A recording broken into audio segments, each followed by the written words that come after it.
sun-kissed, sprawled out, not on my back.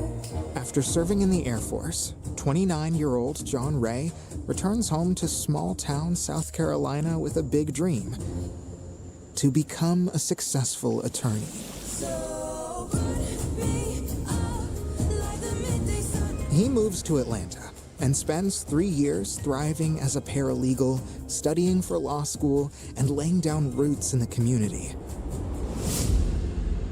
That's why, on May 17th, 2004, when John makes plans to meet up with his best friend, and he never shows, everyone knows something is wrong.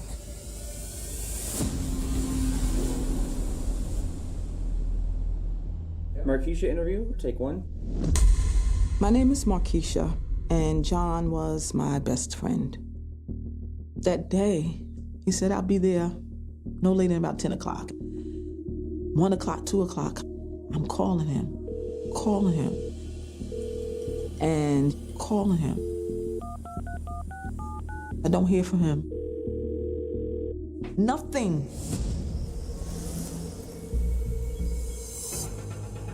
His sister also gets concerned. I called John and he didn't answer. By the time we got to Tuesday, I'm calling his job. The last time I saw him was last They night. said, we haven't seen John since last Friday.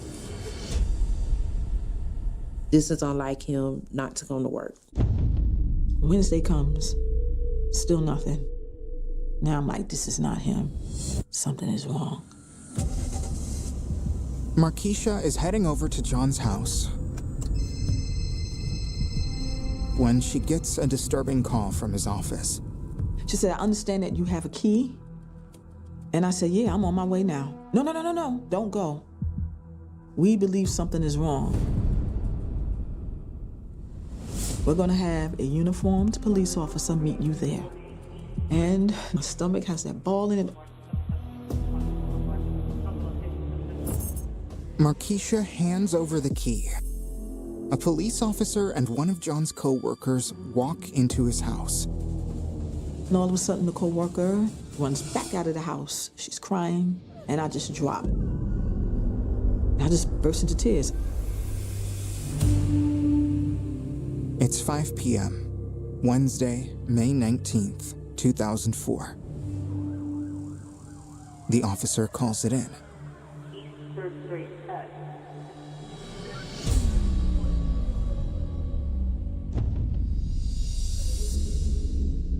I just found out that he was dead in the house. It broke my heart. That's a king in that house.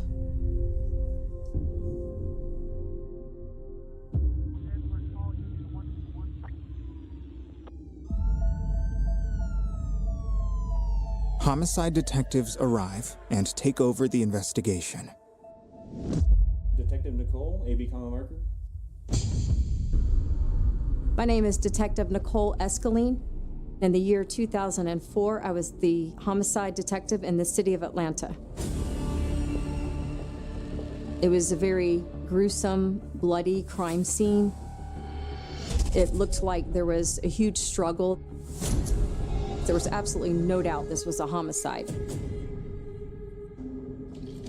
It was obvious with the defensive wounds and the way that the crime scene looked that John Ray did not want to die that day. When we're processing the scene, we did observe that there were some electronics missing in the residence, and his car was missing. But the odd part of the scene was that there was no forced entry. So it looks like whatever had occurred with a person that the victim had to have known. There were glasses as if he was having a cocktail with somebody else. It appeared that the victim was very vulnerable and his guard was actually down. At some point, whoever did this to the victim hit John Ray, and the struggle that ensued was very vicious. The suspect grabbed a knife.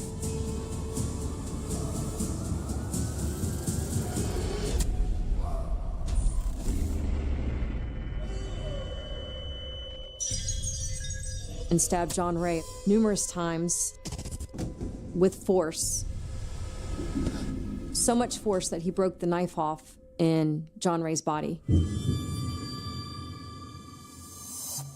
To stab and break a knife off in a person's body, maybe it's a crime of passion. There's a lot of anger behind those homicides. And then, while processing the scene, another thing did stand out. The air is thick with the smell of bleach. Whoever did this cleaned up the crime scene and tied up John Ray with a phone cord, and then spent some time at the crime scene. It looked like possibly a shower had been taken recently. They found in the washing machine a wet jersey that had been washed. And so it looked like some laundry was being done. A small detail, but important. John was an impeccable dresser. And he did it well. GQ magazine. Even when he was dressed down, he was dressed up. That could not be his shirt because that's not the way he dressed. No, John would not wear that. We knew it had significance, but we just didn't know how much significance it would have at the time. Detectives believe this jersey must be the killer's. But there's no DNA and no fingerprints to point to who did this. Leaving John's family back home in South Carolina, yearning for answers. Don't let me in no more. John was my oldest son. When we found out, we had to go up there Break down the heavy borders. and view his body. I couldn't do it. I couldn't do it. Be honest with you, he really kept our family together. Look at the hair. Look at this. Okay, yeah. Oh, he has a hot top fade. Oh, that is so 1990. Like, Yeah. I'm a politician. He looks like it, doesn't he? That was him. I am John Ray's younger sister. John was like my role model. John was determined to leave Williston because he wanted something other than working in the factory all the time. Little drops of doubt dripping down from my brain and my heart. My name is Joyce Ray. I am John Ray's mother. He said, Mom, I think I need to leave South Carolina. I need to make a fresh start. So, you have to let him fly. Can't hold him back. And he went. It just didn't turn out good. Even though John is loved and admired by his family, he still finds it difficult to share all the details of his life with them. John told me that he was homosexual one weekend when he came to visit. I didn't have an issue with his sexuality. But my parents are much older and they were more conservative. I think John moved to Atlanta with many different goals, and I believe he felt like he could be himself in Atlanta without being judged. So, John moves to Atlanta, and in addition to establishing a beautiful career and life, tries finding true love and companionship. But just when investigators thought that his search for the one ultimately led to his tragic murder, they discover another chilling possibility.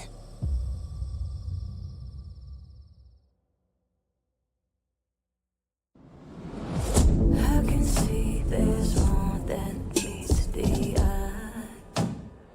The brutal murder of John Ray shocks veteran detectives. But the autopsy reveals the extent of the horror. We believe the victim in this case was killed somewhere around 10:30 p.m. on the 16th. Cause of death was the stab wounds. He was also beaten and strangled. When the autopsy was performed, the medical examiner was able to tell us 6 inches of the knife was still lodged in Mr. Ray's lung.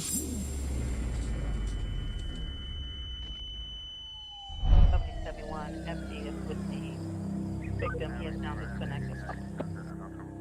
18, Roger. Investigators have to consider every possibility while they search for suspects. In the meantime, they find something intriguing. Through the investigation, we learned that John Ray had been burglarized and robbed 2 times prior to this incident. The second break-in took place just 4 days before John's murder. But the biggest difference is in those 2 incidents, there was definite forced entry. That's not the case on the night John is killed. There was no forced entry. There were no windows broken. The alarm had never been set off. The front door wasn't kicked in. The victim, at whatever level, had to have known this particular suspect. Processing the scene, there was no car at the scene. Did the bad guy also take his car? It seems unlikely this is simply a robbery gone wrong. Detectives reach out to John's friends and family to see if they have any ideas about who took his life. And police discover John had a serious run-in with his landlord. Apparently, this house that he was living in, he was sort of renting to own, and he kept paying the landlord the money, but then the house was still foreclosing. John calls out of the blue. He's angry because of all this money he had put in. He knows the landlord has not been telling him the truth, so he confronts him. You owe me money. When John found that information out, he became confrontational with the landlord, and that went very south.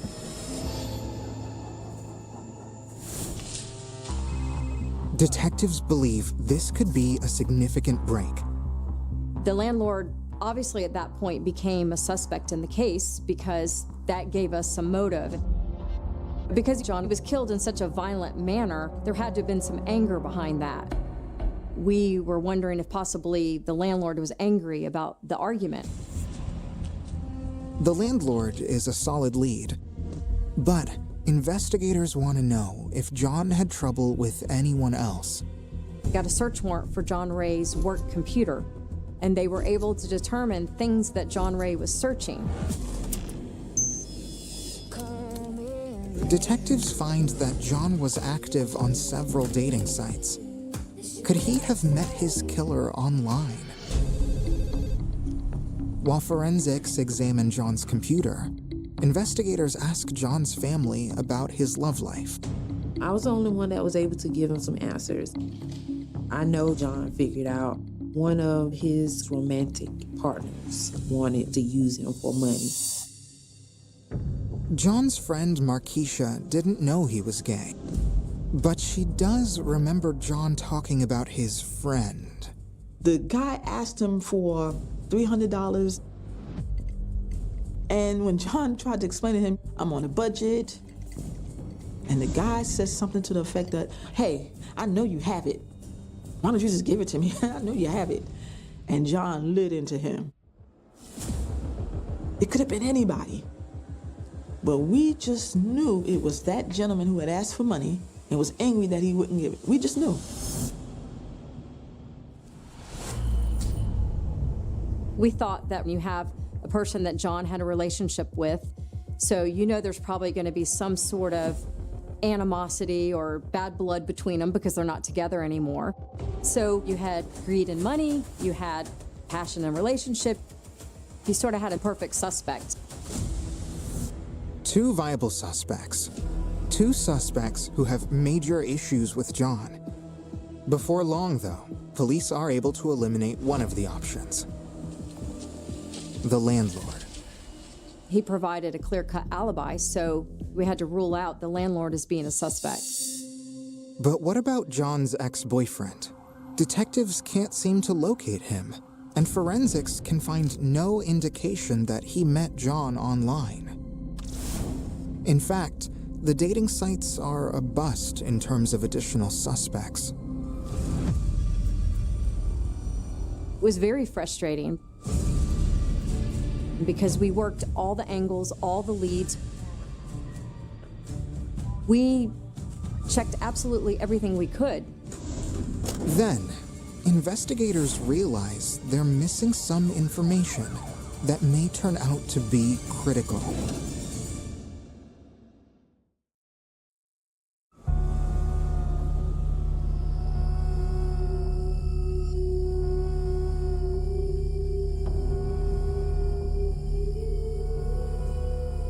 On the night John Ray is brutally murdered, investigators notice his car is missing. What they don't realize is that John's white Pontiac Grand Am ended up in a crash 3 miles from his house.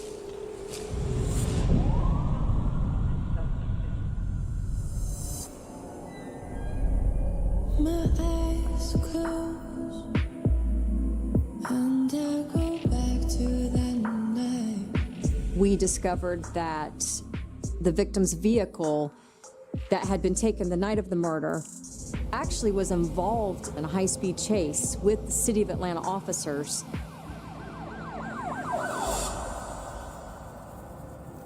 At 3:30 a.m., the car plows into a telephone pole, causing a small explosion and power outage. When the officer approached the vehicle, he was able to observe that there was blood all over the airbag. So the person involved in the crash obviously was injured in the crash. Still, the driver manages to get away before officers arrive. Everything was collected inside the car, and there were stereos and electronics and things like that. But at the time on the scene, the officer didn't know that this car was connected to the murder. So he still did a good job in preserving the evidence, but he just didn't link the two together at that particular time. Eventually, police are able to link the stolen car to John Ray. But since the driver escaped, they don't have an ID. No ID, no suspect. That's when the stress really starts mounting, because you feel like you've hit every lead and you just hit another brick wall.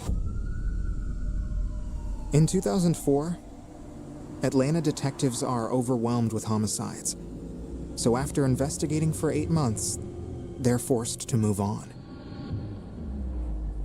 When a case starts going cold, it's hard not to take that personal, because you know you're not doing the family justice. There's just no excuse you could ever give a family for not bringing them the justice. So it's very frustrating.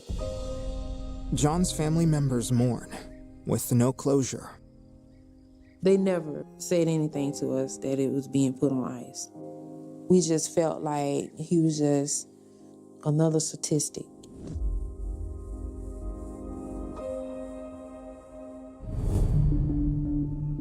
Time passes.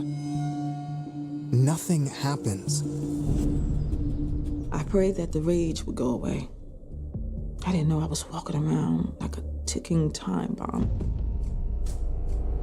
Every single person in my mind, I would analyze. Could it be? Nah, why would he? Could it? Nah, I wouldn't. Just couldn't have figured it out. John Ray's case goes cold for 7 years. Then, in 2011, Atlanta PD establishes a homicide cold case unit. And the investigation of John Ray's murder reopens. My name is Marshall English. I'm a retired police criminal investigator. I have over 28 years experience in cold case investigations. John Ray was an employee with the Fulton County Public Defender's Office, and he was also an Air Force veteran and Army veteran, so I kind of took it more personal, and I just wanted to try to bring justice, to the family. At first I was like, Lord, is this a test? This can't be real. Detective English was like, you're gonna be getting many calls from me. We're about to break this case. I thought that I would just pass out. I was so happy because leading up to that, I had been praying, God, please don't let me leave this earth not knowing who did this to my best friend. The investigator starts from scratch. First thing I do is review everything in the case file. Our goal was to determine if there was any suspects for us to interview. English comes across the reference to John's ex-boyfriend. John Ray had mentioned to his friend Markeisha that there was some kind of argument over money. The lead detective was unable to locate the individual during that time in 2004. But this time, the investigator has better luck. I was able to locate the subject and spoke with him. Unfortunately, it's another dead end.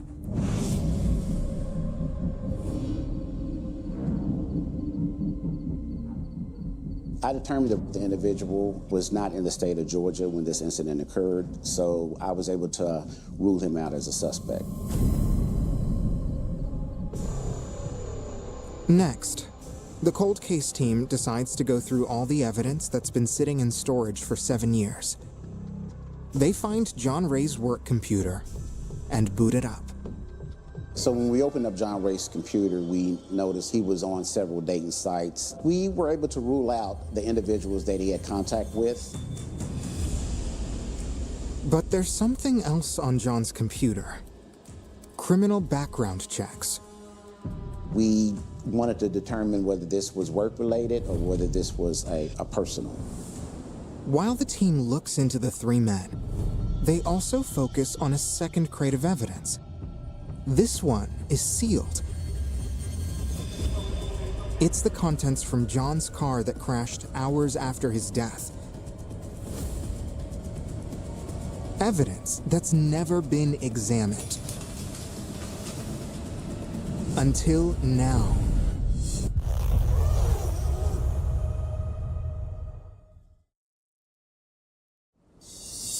Run, run, I don't know where I am. Nailed to the ground and I just can't stop. The cold case team investigating the murder of John Ray is reviewing evidence that's been in storage for 7 years when they hit the mother lode. One crate was not open. It was still sealed. There's definitely an adrenaline rush.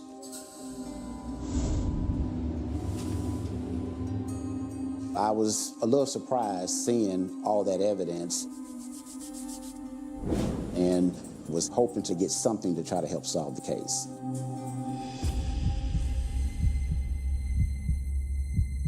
Inside that crate, John's briefcase, which had been in the trunk of his stolen car. Inside the work bag, I noticed there were some printouts of one individual from the Department of Corrections website. The printout is the criminal background check for Tarico Jackson. Tarico Jackson is one of the names found on John Ray's computer. Tarico Jackson's extensive criminal history included several charges of burglary and armed robbery. John Ray had been robbed several times, including the night he was killed. What stood out to me was John Ray was murdered May 16, 2004. The printout was dated May 12th. There was nothing to show that there was any kind of connection work-related with Tarico Jackson. So, if it's not work-related, is it possible John had a personal interest in Tarico Jackson? John Ray had told a friend of his that he had recently met an individual, didn't give any kind of details, said he kind of felt the person was a little shady is the best word to explain. Somehow, John Ray knew who Tarico Jackson was and had him on his radar and was researching him. There's more. Another piece of damning evidence. A copy of Tarico's ID. In the photo, Tarico is wearing the exact same jersey found in John's washing machine the night his body was found. Apparently, Tarico Jackson was very fond of this shirt. It's the belief of the cold case detectives that possibly Tarico Jackson was going to come back and get his belongings. This shirt was very distinguishable. It was the same shirt. The information we found in the briefcase was not what we were expecting, and it was a huge key in the case. John was speaking to us from the grave because he had left so much information in that briefcase in his trunk. And I could almost hear him say, if you just open the trunk, you find what I left you.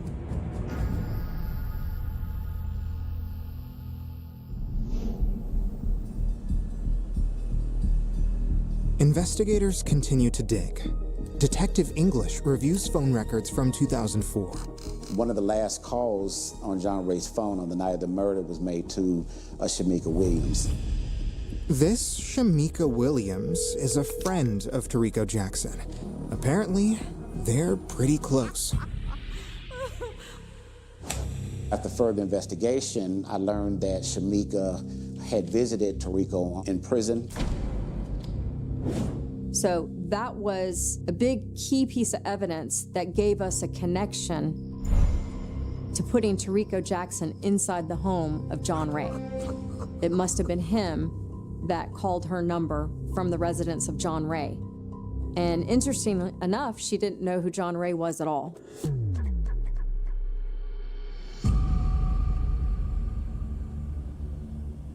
Still, it's all circumstantial.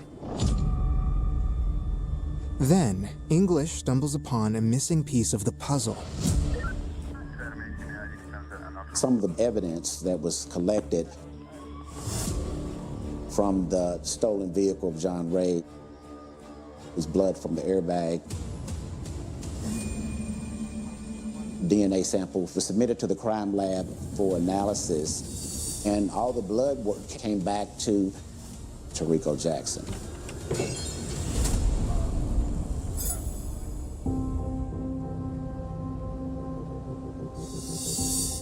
My name is George Turner. I spent 7 years as the police chief in the city of Atlanta. In the John Ray case, the investigator trying to reconstruct that accident was very challenged because they didn't have the body when the accident took place. So ultimately, they determined it was just a stolen vehicle or a crashed vehicle.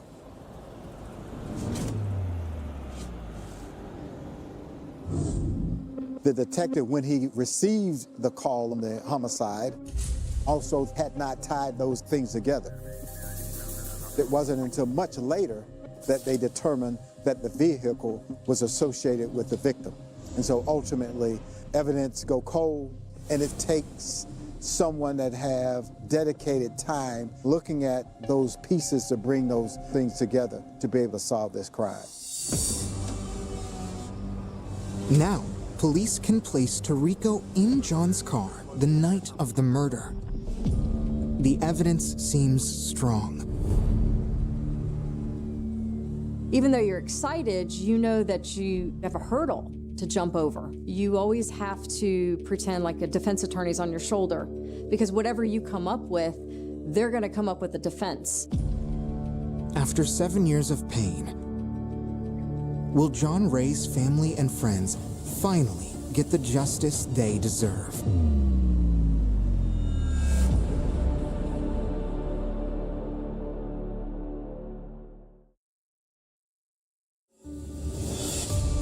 Paper thin, the walls are crumbling. The murder of John Ray sits unsolved for 7 years. I can feel. Then, in just 2 months, the cold case team gathers enough evidence to file charges. On August 22nd, 2011, Tarico Jackson is indicted for felony murder, aggravated assault, burglary, and possession of a knife during the commission of a felony.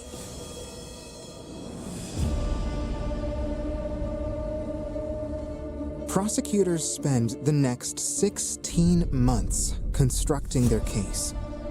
So 9 years it took us to get somewhat of a closure. It's upsetting to know that they had all of this evidence just sitting.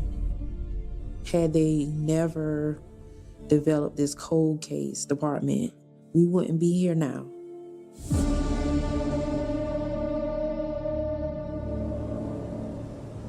The trial begins on September 5th, 2013. What made this case difficult, it was a circumstantial case. Putting the pieces together with the photographs, the shirt, phone calls the night of John Ray's murder was all more of a puzzle of circumstantial evidence that the jury had to hear. It was a little concerning whether they would convict him. And maybe they won't. Because Tarico's defense is that John attacked him. And all he needs is one juror to believe him. Initially, he just pled not guilty, and right before the trial, he claimed self-defense.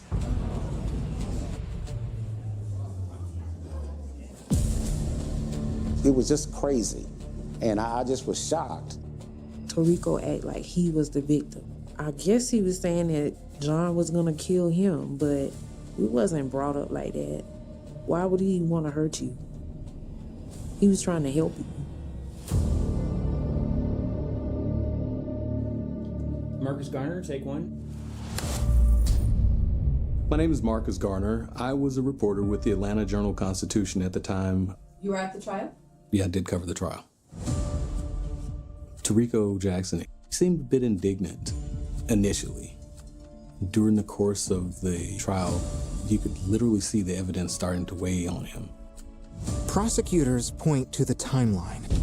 John is murdered on May 16th. His body isn't discovered until May 19th.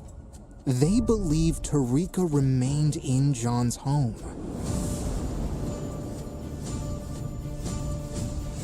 Apparently, Tarico Jackson was making phone calls from the house. Hanging by a thread.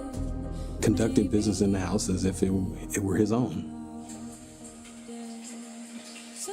He made dinner, he ate lunch. He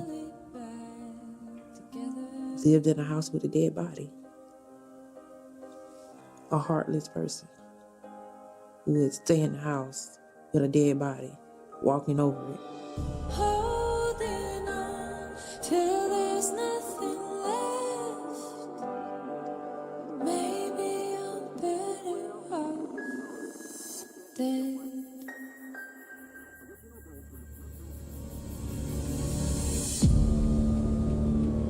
The prosecution claims Tarico targeted John Ray.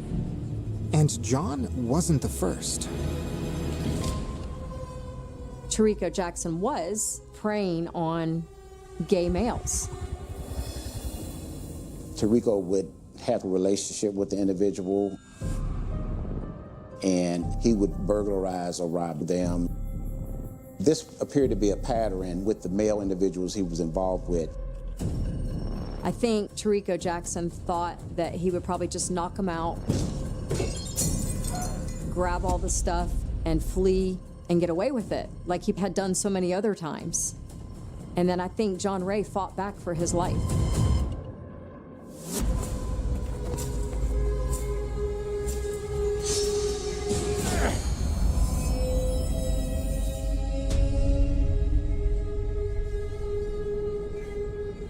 After 7 days of testimony, the jury only deliberates for 1 hour.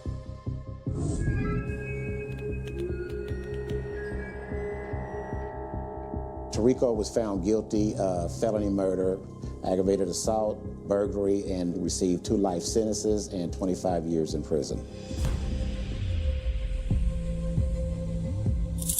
Feeling like we made it, and all the time we waited, we paid the price of patience.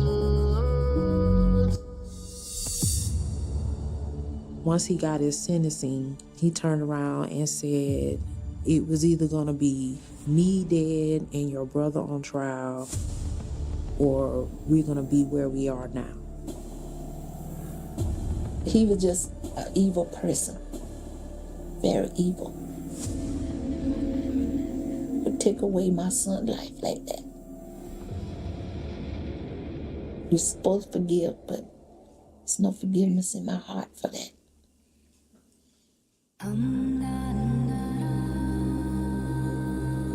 When we were asked to pursue the death penalty, we did not want that.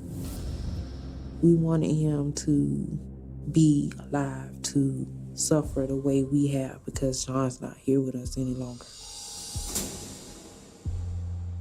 Do I feel justice was served? Nah, he's still breathing. One question remains unanswered. Why would John knowingly invite a convicted criminal to his home? John Ray, because he was involved in this environment through his job, might have been comfortable with criminals. He probably thought that he could handle himself and that it wouldn't happen to him. I believe John was trying to help him get on a better path. John had a big heart. And so it made sense that he was talking to this Tarico guy.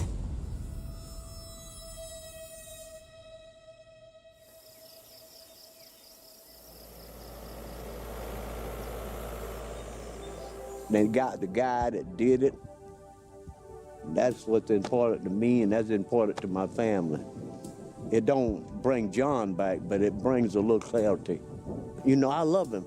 Let the light fade. We lost greatness. We lost John Edward Ray too soon because he was destined for greatness. All we have is just a moment. All we have is just a moment. You are just as popular in your death as you were in your life. You see all these people out here because of you. Right. You see this? God, I miss you. I know how you are, and you wouldn't want me to cry, and you would probably tell me, shut my punk behind up and take it like a woman. I know you. Who's gonna put me in my place now? I pray and ask God to help make me strong, which He has. And I will survive. And we just remember Him for the good days that He gave us. But we'll always think of Him as our lawyer. Yeah.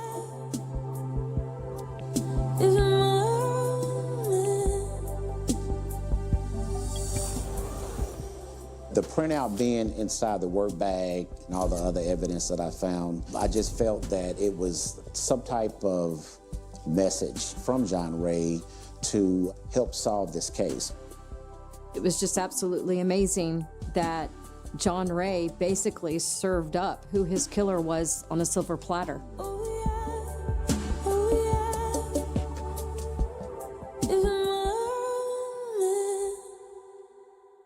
There is a profound and unsettling contrast between the breathtaking tranquility of an island paradise and the fathomless depths of human cruelty. When we think of the South Pacific, we imagine the gentle rhythm of the ocean, the isolation that brings peace, and the tight-knit communities where the concept of a locked door feels almost foreign. Pago Pago, situated in American Samoa, embodies this serene imagery. It is a place characterized by its lush landscapes, its vibrant local culture, and a deeply ingrained sense of communal harmony. In such environments, violence is not just a crime. It is a profound rupture in the very fabric of society. It shatters the unspoken agreement that neighbors are protectors and that the night is a sanctuary. The case we are examining is not born from the cold, calculated machinations of a criminal syndicate, nor is it the result of a desperate, fleeting robbery gone wrong. Instead, it emerges from something far more insidious and terrifyingly commonplace. It stems from a personal grievance, a quiet, simmering resentment that festered in the shadows until it mutated into an uncontrollable, apocalyptic rage. This is the story of one of the darkest chapters in the criminal history of the region, an event that serves as a grim testament to how far a human being will go when consumed by absolute, blinding vengeance. To understand the sheer horror of what transpired, one must first consider the sanctity of sleep. Sleep is the ultimate state of human vulnerability. When a family retreats into their home, turns off the lights, and closes their eyes, they are surrendering themselves entirely to the assumption of safety. They trust the walls around them. They trust the quiet of the night. The perpetrator, in this case, understood this vulnerability intimately and chose to exploit it in the most cowardly and devastating manner conceivable. This was an attack orchestrated not in the light of day, where the victims might have a chance to defend themselves, but in the dead of night, when their senses were dulled and their bodies were at rest. The weapon chosen was not a blade or a firearm, tools that require a direct, physical confrontation. The weapon was fire. Arson is a unique category of violence. It is an indiscriminate force that, once unleashed, takes on a life of its own, consuming everything and everyone in its path without prejudice. It is the weapon of someone who wishes not just to harm, but to completely obliterate. The premeditation involved in this attack elevates it from a mere crime of passion to an act of staggering malice. The individual responsible, driven by a deep-seated personal animosity, did not simply walk up to the property and strike a match. The planning was methodical and designed to ensure maximum devastation. Under the cover of darkness, the attacker approached the sleeping household carrying a massive quantity of gasoline. The smell of the accelerant, sharp and toxic, would have been the only warning sign, but it was lost to the sleeping minds inside. The attacker carefully and deliberately poured this highly flammable liquid around the single most critical area of any home, the exits. By targeting the doorways and escape routes, the perpetrator transformed the house from a sanctuary into a sealed death trap. The intent was crystal clear. This was not meant to be a warning. This was not meant to cause property damage to send a message. By ensuring that the only ways out were saturated in fuel, the attacker guaranteed that the victims would have absolutely nowhere to run when the nightmare began. It was a conscious, calculated decision to eliminate any possibility of survival. When the spark was finally introduced, the resulting inferno was immediate and catastrophic. The architectural composition of the homes in Pago Pago during this period played a tragic role in the rapid acceleration of the disaster.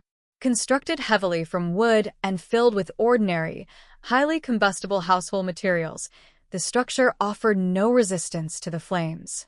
The gasoline acted as a furious catalyst, turning a single point of ignition into a roaring wall of fire in a matter of seconds.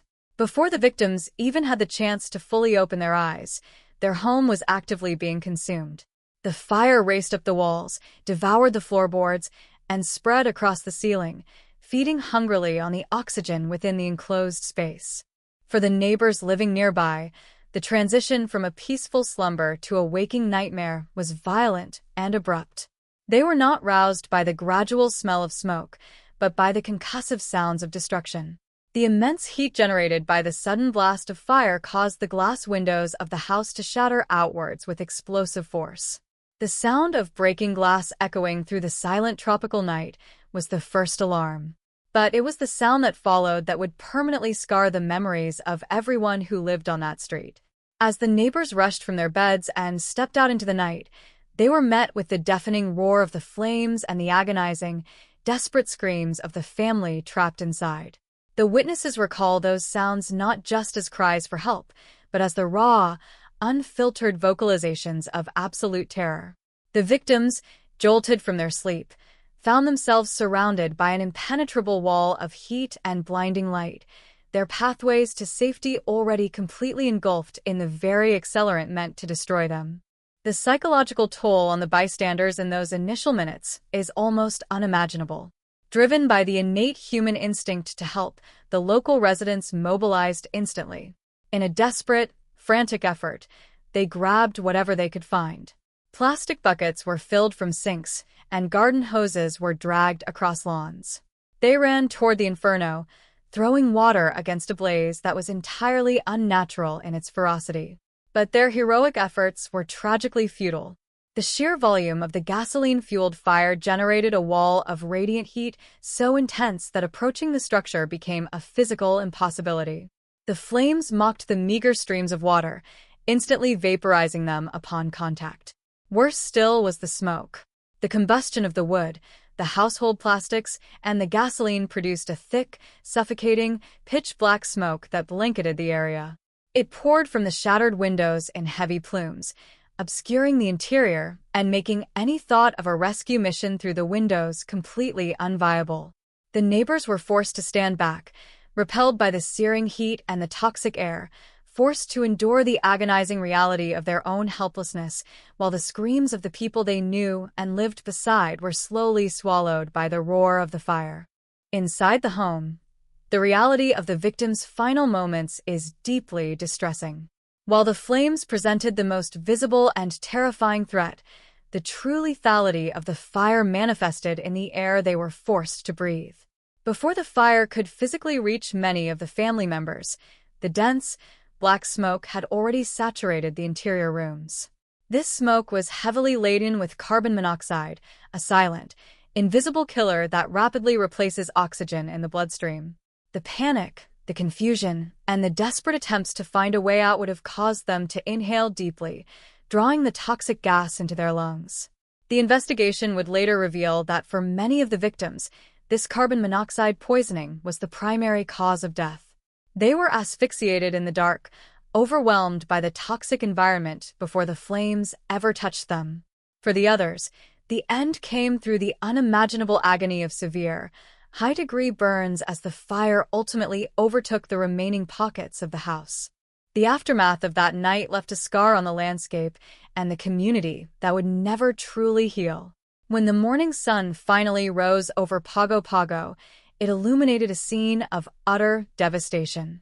The vibrant home that had stood just hours before was completely gone. In its place remained only a charred, blackened skeletal frame of metal and a deep layer of gray ash. The smoldering ruin stood as a stark, physical manifestation of a hatred so deep that it demanded complete annihilation. The loss of life was staggering, claiming multiple members of the family in a single, devastating blow. The tragedy was compounded by the knowledge that this was not a tragic accident, not a consequence of faulty wiring or a forgotten stove, but a deliberate act of human malice. Yet, amid the profound loss, there was the agonizing reality of survival. A very small number of individuals managed, by some miraculous combination of instinct and sheer luck, to escape the inferno. But their survival came at an unimaginable cost. They emerged from the wreckage carrying the physical and psychological burdens of a night. Their bodies bore the permanent, excruciating scars of severe burns, a daily, painful reminder of the heat they had to push through to survive. Even more profound were the invisible wounds. They were left to grapple with the trauma of outliving their family members, the haunting memories of the screams they could not answer, and the terrifying knowledge that someone they may have known had wanted them all dead. Their survival is a testament to human resilience, but it is a survival forever chained to the darkest night of their lives. This horrific event forced a reckoning within the community and beyond. It stripped away the illusion of absolute safety and forced everyone to confront the terrifying reality that the greatest dangers do not always come from strangers lurking in the shadows, but can sometimes arise from the bitter disputes of everyday life. The blackened foundation of the house became a grim monument, a constant, silent warning about the catastrophic consequences of unchecked anger and domestic hostility in a closed environment. It ignited urgent conversations about fire safety, but more importantly, it stood as a chilling reminder of the fragility of life and the terrifying power of vengeance. As we delve deeper into the investigation that followed, we will examine how the authorities sifted through the ashes of this destroyed family to find the truth, how they pieced together the evidence of the gasoline, and how they ultimately brought the perpetrator to face the full, unyielding weight of the justice system. We will follow the meticulous steps taken to ensure that the individual who turned a peaceful home into a funeral pyre would be held accountable, facing the highest possible penalties under the law. But before the gavel could fall, before the legal arguments could be made, there was only the smoke, the ash, and a community left paralyzed by grief and disbelief, staring at the ruins of what used to be a home. To truly comprehend the magnitude of the tragedy that unfolded in Pago Pago, one must first understand the profound sense of sanctuary that a home represents, particularly within the geographical and cultural embrace of a South Pacific island community. Pago Pago is not merely a location on a map. It is a meticulously woven tapestry of human connections, a place where the physical isolation of the island is countered by the intense, inescapable proximity of its inhabitants. In a community like this, anonymity is essentially non-existent. The people who live next door are not strangers whose paths you cross only in passing. They are deeply integrated figures in the daily narrative of your life. They are the people who witness your children growing up, who share in the communal celebrations, and who offer a quiet presence during times of hardship. This deep-rooted interconnectedness creates an invisible, yet incredibly robust, psychological perimeter around the community. It fosters an environment where trust is not cautiously earned over years of formal interaction, but is instead the default state of existence. Doors are left unlocked not out of a reckless disregard for personal safety, but because the very concept of a severe, malicious threat from within the community feels entirely alien, almost incomprehensible. The environment breeds a collective assumption that while disagreements and friction are inevitable in any human gathering, the foundational respect for life and the sanctity of the family home remain absolute and inviolable boundaries. Within this atmosphere of implicit trust resided the victims of this incomprehensible act of violence. They were a family, a multi-generational unit bound together by blood, shared history, and the daily rhythms of domestic life. When we examine the lives of victims in true crime, there is often a desperate search for a warning sign, a red flag, or some hidden darkness that might explain why they were targeted. We look for connections to dangerous elements, involvement in illicit activities, or a lifestyle that inherently invites risk. But the heartbreaking reality of this case is that there was no such darkness in the victims' lives. The data explicitly confirms that this horrific event was entirely devoid of any connections to organized crime, financial conspiracies, or gang warfare. The victims were not casualties of a broader, systemic criminal enterprise. They were, in every sense of the word, ordinary people living ordinary lives. Their days were likely defined by the mundane but beautiful tasks of maintaining a household, going to work, sharing meals, and finding quiet moments of rest in the tropical climate. Their home was meant to be their absolute refuge, a physical space where they could shed the burdens of the outside world and simply exist together in peace.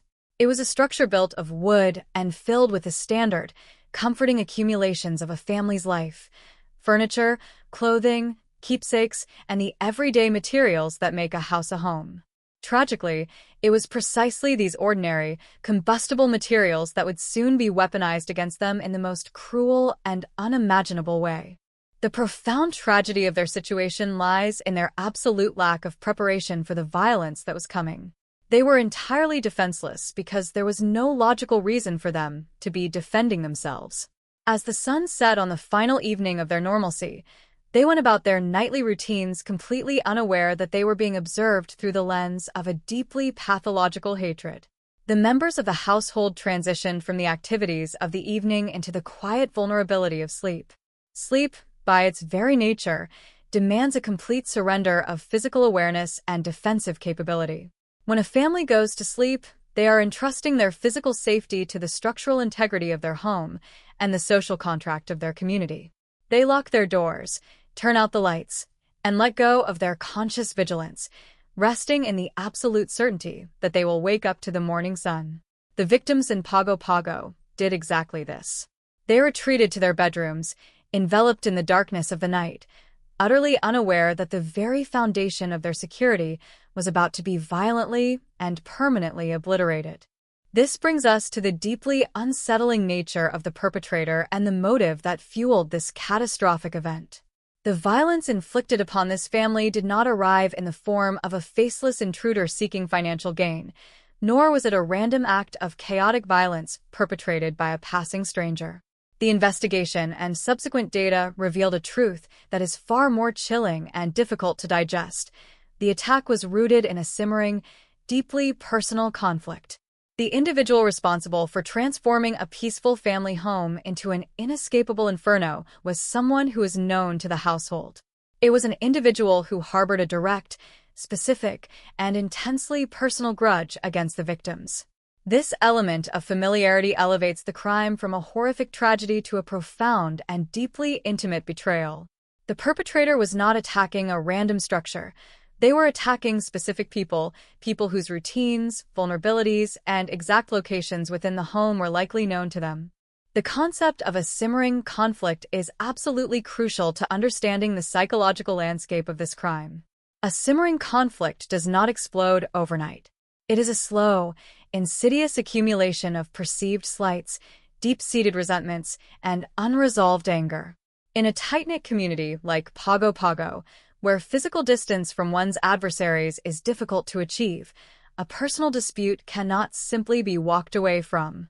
It festers. The individuals involved are forced to navigate around each other, forced to see each other, forced to constantly be reminded of the animosity that exists between them. For a healthy, rational mind, this proximity might eventually force a resolution or at least a peaceful, albeit tense, coexistence. But for the perpetrator in this case, the proximity only served to fan the flames of their internal rage. The grievance, whatever its original source or nature, was allowed to mutate within the dark confines of the perpetrator's mind.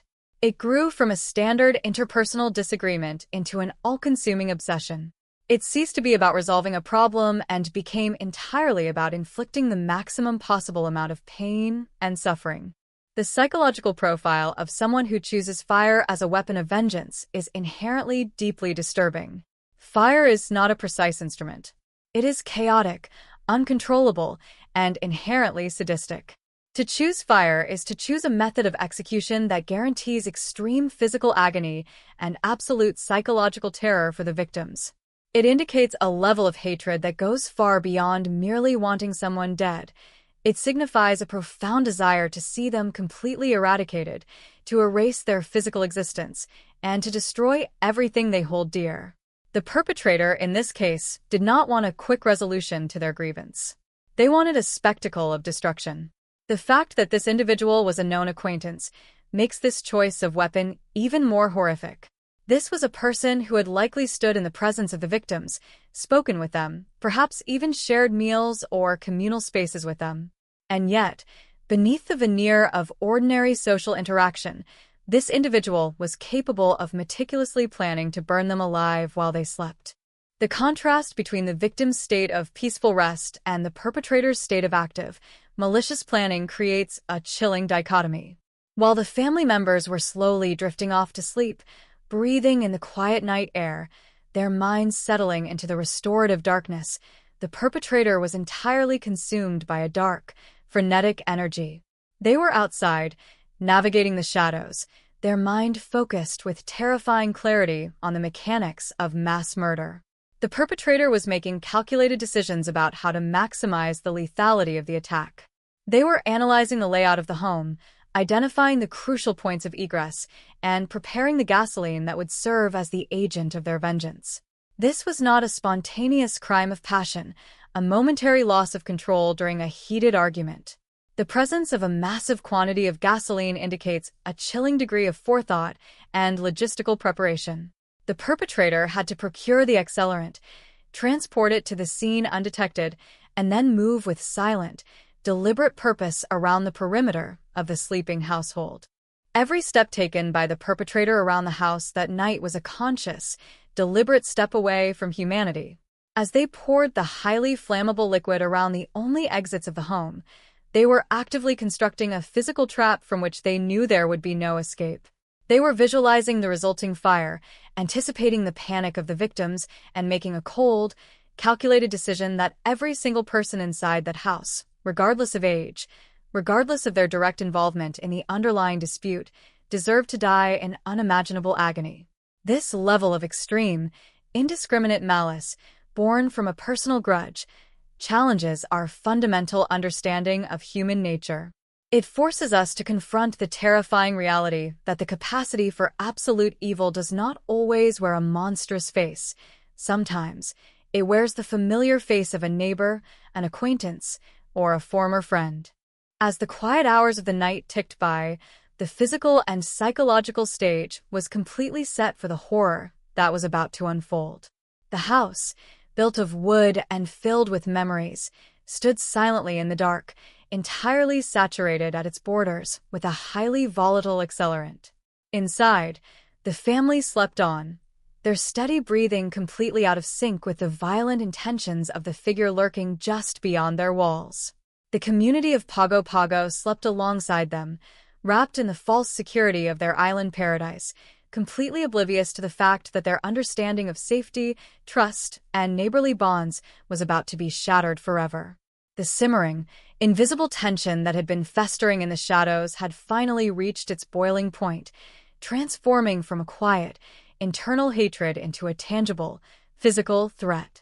The air was heavy, not just with the humidity of the tropical night, but with the suffocating, toxic smell of gasoline, waiting only for a single, irreversible spark to translate a personal grievance into one of the most devastating and horrifying atrocities the region had ever witnessed. The silence of the night in Pago Pago was not broken by a shout or an alarm, but by the smallest, most insignificant of sounds. A simple spark, the flick of a lighter or the striking of a match, was all it took to bridge the gap between malicious intent and catastrophic reality. In the heavy, humid air of the South Pacific night, the fumes of the gasoline had already begun to vaporize, creating an invisible, highly combustible cloud around the perimeter of the sleeping home. When the ignition source was introduced, the reaction was not a slow, creeping burn. It was a sudden, violent explosion of kinetic energy. The fire did not merely catch, it violently consumed the accelerated paths laid out for it, racing along the soaked earth and the wooden thresholds with terrifying speed. In a fraction of a second, the carefully poured liquid transformed into a blinding, roaring wall of plasma. The perpetrator's calculated design was instantly realized. The exits, the only logical pathways to safety for the families sleeping inside, were simultaneously sealed behind impenetrable curtains of extreme heat and flame. The house, mere moments ago a place of rest and refuge, was suddenly and brutally isolated from the outside world, transformed into a heavily fueled furnace.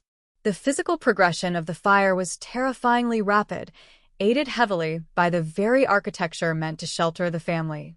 The homes in this era of Pago Pago were largely constructed of wood, a material that, while providing excellent airflow and comfort in the tropical climate, offered absolutely no resistance to an accelerated blaze.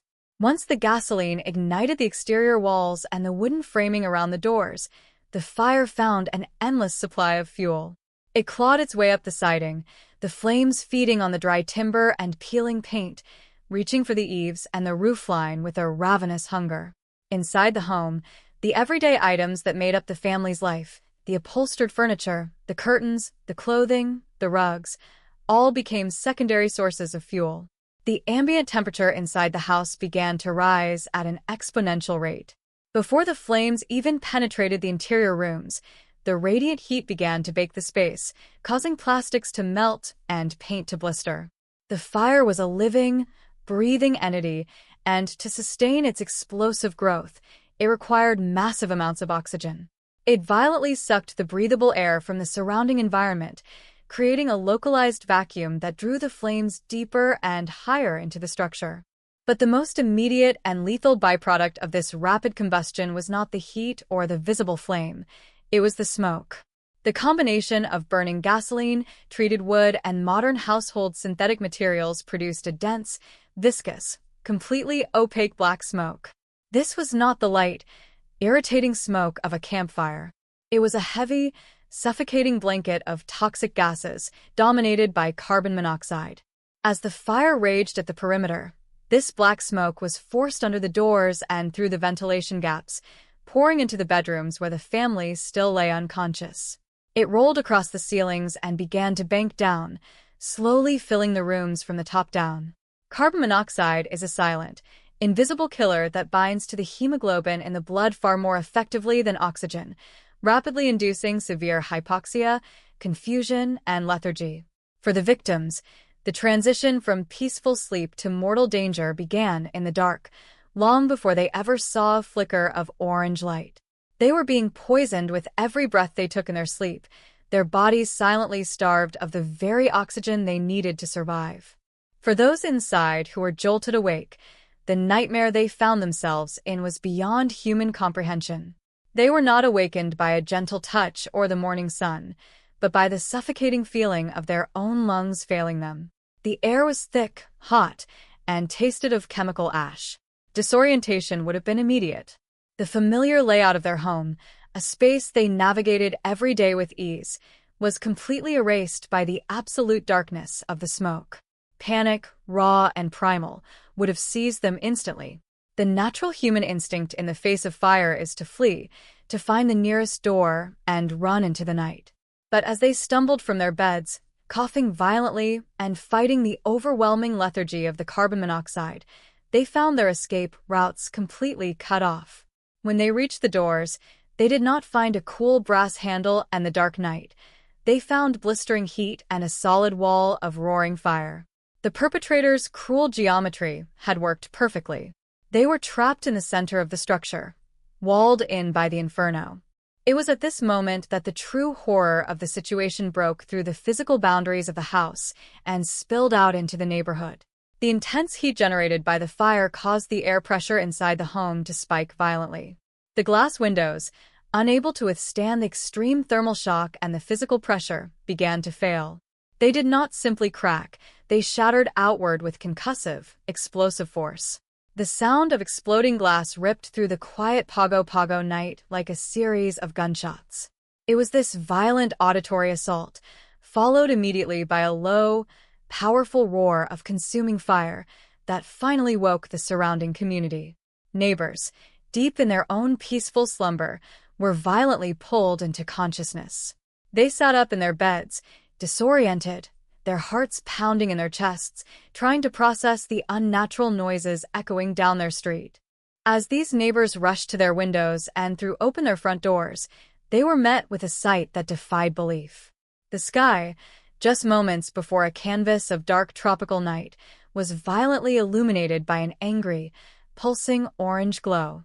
Where the familiar silhouette of their neighbor's house should have been, there was only a towering, chaotic mass of fire. The flames were leaping high into the air, casting long, erratic shadows across the lawns and the street. But the visual shock was immediately eclipsed by an auditory nightmare that would haunt these witnesses for the rest of their lives. Over the deafening roar of the fire, cutting through the crackle of burning wood and the rush of superheated air, came the screams. They were the desperate, high-pitched, unfiltered cries of human beings in absolute, agonizing terror. They were the sounds of people who had realized they were trapped in a burning cage and were fighting a losing battle against the heat and the smoke. The witnesses stood frozen for a fraction of a second, their minds struggling to accept the reality that the people they knew, the family they lived beside, were currently burning alive just yards away. The paralysis of shock was quickly overridden by a desperate, frantic surge of adrenaline. The neighborhood erupted into chaos as people poured out of their homes, driven by the intense, innate human desire to save their fellow community members. There was no time to wait for professional emergency services. The fire was moving too fast. Men and women ran toward the inferno in their nightclothes, completely disregarding their own safety. They grabbed whatever rudimentary tools they could find in the dark. Plastic buckets were shoved under kitchen sinks, garden hoses were frantically uncoiled and dragged across the wet grass, and some people even brought out cooking pots filled with water. It was a chaotic, uncoordinated, but deeply heroic mobilization of ordinary people faced with an extraordinary catastrophe. They charged toward the burning house, armed with nothing but a few gallons of water and a desperate hope that they could somehow breach the wall of fire and pull the victims to safety. But as they closed the distance, the horrific reality of the situation slammed into them with physical force. The fire, fed by the massive amount of gasoline, had grown into an uncontrollable beast. It was no longer just burning the house. It was radiating a wave of thermal energy so intense that it created an invisible, impassable barrier. As the neighbors ran closer, the heat became physically unbearable, scorching their skin and singeing their hair. They were forced to stop, throwing their arms up to shield their faces from the blistering radiation. The water from their buckets and hoses, when thrown toward the flames, proved tragically, agonizingly futile. The streams of water were instantly atomized by the extreme heat, vaporizing into steam before they even touched the burning wood. The meager amount of water they could muster was mathematically insignificant against the sheer thermal output of the gasoline-fueled inferno. It was like throwing pebbles at a hurricane. Compounding the barrier of heat was the impenetrable wall of toxic smoke.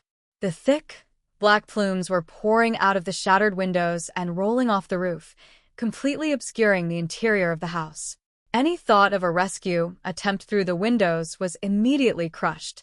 To step into that smoke was to invite instant asphyxiation. The neighbors were physically forced to retreat, pushed back by the overwhelming power of the elements. They were relegated to the agonizing role of helpless bystanders. They had to stand there, feeling the heat of the fire on their faces, watching the home of their friends disintegrate before their eyes, and listening to the screams.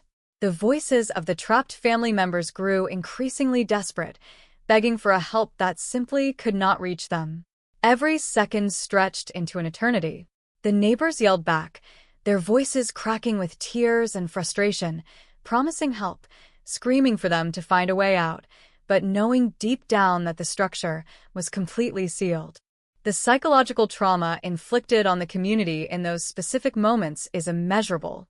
To watch people you care about perish, to hear their final, terrified vocalizations, and to possess absolutely no physical capability to stop it, is a unique and devastating form of torture. The neighbors paced the perimeter of the intense heat, gripping their useless hoses, sobbing uncontrollably into the dark night.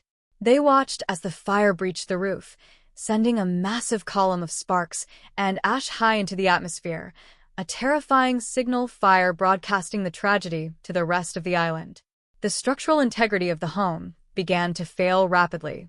Beams snapped with loud, wooden cracks, and sections of the roof began to collapse inward, sending fresh plumes of sparks into the air and further sealing the fate of anyone left inside. Slowly, agonizingly, the screams began to fade. The silence that followed was not the peaceful silence of the island night. It was the heavy, suffocating silence of death, masked only by the continuous, uncaring roar of the flames. The cessation of those voices signaled the end of the struggle inside. The carbon monoxide and the extreme temperatures had finally claimed their toll. The fire, having consumed the lives it was meant to destroy, continued to burn with a ferocious apathy, slowly working its way through the remaining wooden framing, the furniture, and the memories contained within the walls. The neighbors, exhausted, traumatized, and covered in soot, slowly stopped throwing their useless water. They lowered their buckets and let their hoses drop to the ground. They stood together in small, tight clusters, their faces illuminated by the orange glow of the destruction, weeping silently as they bore witness to the absolute, triumphant cruelty of the arsonist's plan. The incident had reached its devastating climax, transitioning from a frantic struggle for survival into a grim, unstoppable process of cremation, leaving nothing behind but an unrecognizable frame of iron, a mountain of gray ash, and a community forever broken by the horrors they had been forced to witness in the dark. The morning after the fire in Pago Pago brought a light that was both cruel and clarifying. As the tropical sun began to crest over the lush, green mountains that surround the harbor, its rays did not find the familiar sight of a family home, but rather a jagged, blackened scar on the landscape. The smoke, which had been a towering, violent pillar during the night, had settled into a low, acrid mist that clung to the damp earth. The first task for the local authorities and fire investigators was not just to put out the final, stubborn embers, but to transform this site of unspeakable tragedy into a sterile, forensic scene. The transition from a chaotic rescue effort to a methodical investigation is a somber one. The neighbors who had fought so hard with their buckets and hoses were now gently moved back behind yellow tape, leaving the ruins to the specialists. These investigators, dressed in heavy protective gear and carrying the weight of the community's grief, stepped into the wreckage. What they found was a structure that had been hollowed out by an unnatural ferocity. The wood had been consumed so completely that in many places, only the gray, powdery residue of the framing remained. The iron roof had buckled and collapsed inward, creating a heavy, metallic shroud over the remains of the lives lived inside. The first critical step in the investigation of any suspected arson is the determination of the fire's point of origin. In a natural or accidental fire, there is usually a single, identifiable starting point, a faulty electrical outlet, a knocked-over candle, or a grease fire in the kitchen. But as the investigators began to clear away the debris near the primary entrances of the house, they encountered a pattern that was deeply disturbing. They didn't find one point of origin. They found a series of them. The charring on the floorboards near the front and back doors was deeper and more intense than anywhere else in the structure. This is known in the world of fire science as a pour pattern. It is the signature of a liquid accelerant. As they knelt in the ash, the investigators were hit by a scent that the heat of the night had failed to burn away. It was the sharp, unmistakable, and sickeningly sweet smell of gasoline. It was not a faint trace, but a heavy saturation that had seeped into the very soil beneath the house. This was the first concrete piece of evidence that this was not a tragedy born of negligence, but a meticulously planned execution. The gasoline had been poured deliberately at the exact points where the family would have tried to escape, confirming the most cynical and terrifying theory of the crime. While the arson specialists worked the perimeter, the forensic pathologists began the grueling work of examining the victims. This part of the investigation is perhaps the most difficult, yet it provides the most vital information about the final moments of the deceased. In the case of the Pago Pago fire, the medical examiners were looking for specific markers that would tell the story of how and when each person died. The findings were devastating. By analyzing the levels of carboxyhemoglobin in the blood, they were able to determine that many of the family members had succumbed to carbon monoxide poisoning before the flames ever reached their bodies. The absence of soot in the lower airways of some victims suggested they had stopped breathing shortly after the fire began, overwhelmed by the toxic plume while they were still in their beds. This forensic detail painted a picture of a silent, suffocating death in the dark. For others, the evidence was more harrowing, showing that they had been alive and breathing during the height of the inferno, their bodies bearing the marks of severe, high-degree burns. These findings solidified the narrative of a two-pronged attack, the toxic gas to incapacitate and the fire to destroy. With the physical evidence of arson firmly established, the focus of the investigation shifted from the ruins to the people of the community. In a place like American Samoa, information flows through the channels of family and social connections. The investigators began a series of exhaustive interviews with the neighbors, the friends, and the extended family of the victims. They were looking for a motive, a reason why someone would harbor a hatred so deep that it could only be satisfied by fire. It was during these quiet, somber conversations that a name began to emerge with troubling frequency. This was not a stranger, but a known acquaintance of the family. The neighbors spoke of a simmering conflict, a personal grudge that had been building for months. It wasn't a loud or public feud, but something quieter and more persistent. The data gathered from these interviews revealed a history of tension and unresolved grievances that the perpetrator had carried like a heavy burden. The investigators realized that they weren't looking for a career criminal, but for an ordinary person whose morality had been eroded by a singular, obsessive focus on vengeance.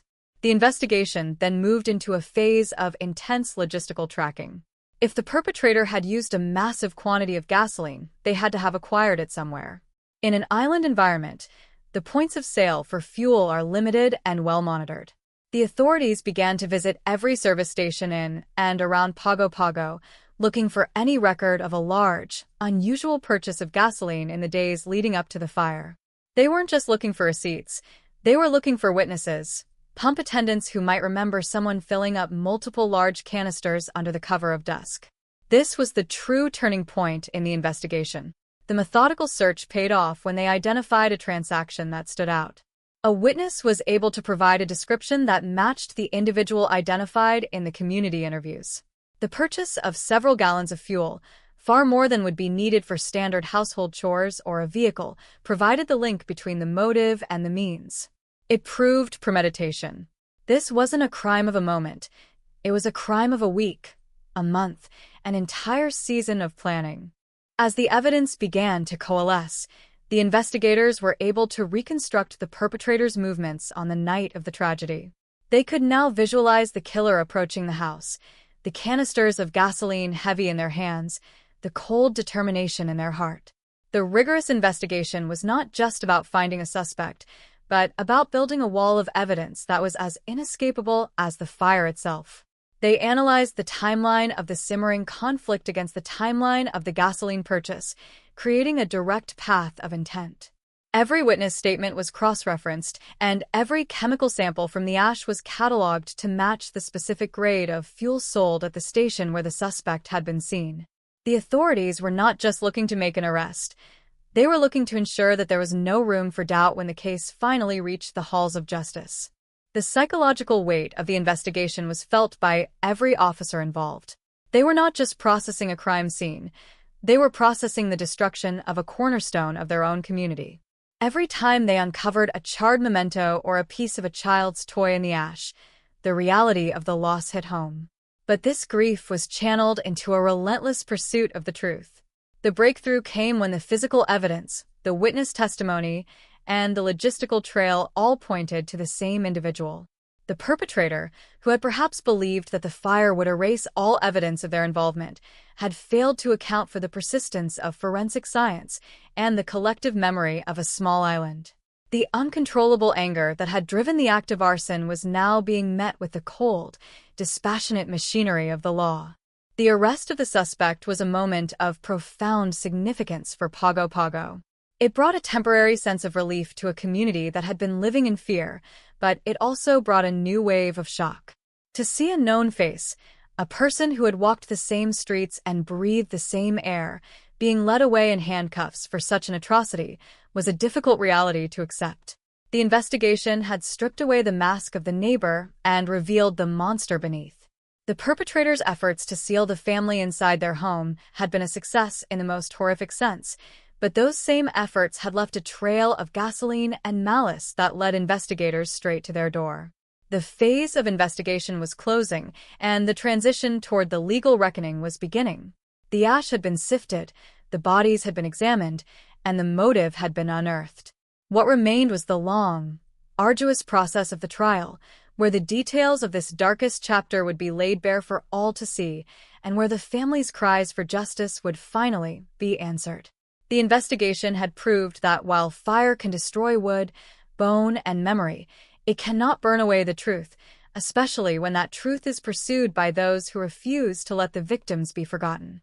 In those final days of the investigation, the site of the fire remained a grim landmark. The yellow tape fluttered in the sea breeze, a fragile boundary between the living and the dead. The investigators had done their job, moving through the ruins with a reverence that spoke to their shared humanity. They had found the canisters, they had found the witnesses, and they had found the dark heart of the motive. The simmering conflict was no longer a secret whisper in the neighborhood. It was now a matter of public record, a foundational element of a murder case that would soon captivate the entire region. The story of the Lua Thieu at Pago Pago was no longer just a story of a fire. It was now a story of a hunt, a meticulous and unyielding search for a killer who thought they could use the most ancient of weapons to settle a modern score. As the case moved toward the courthouse, the focus began to shift to the survivors and the memory of those lost, ensuring that the final word on this tragedy would be spoken by justice, not by the flames. The evidence was solid. The suspect was in custody, and the long road toward a verdict in the High Court of American Samoa had officially begun. The air inside the High Court of American Samoa is often heavy, a combination of the tropical humidity and the immense weight of the legal proceedings that take place within its walls. When the trial for the Pago Pago arson case began, the atmosphere was not just heavy, it was suffocating. Every seat in the gallery was filled, a testament to how deeply this crime had wounded the collective soul of the island. In a small community, a trial of this magnitude is not merely a legal procedure, it is a communal reckoning. The people sitting in those wooden pews were not just spectators, they were neighbors, cousins, and friends of both the victims and, in a haunting twist of fate, the accused.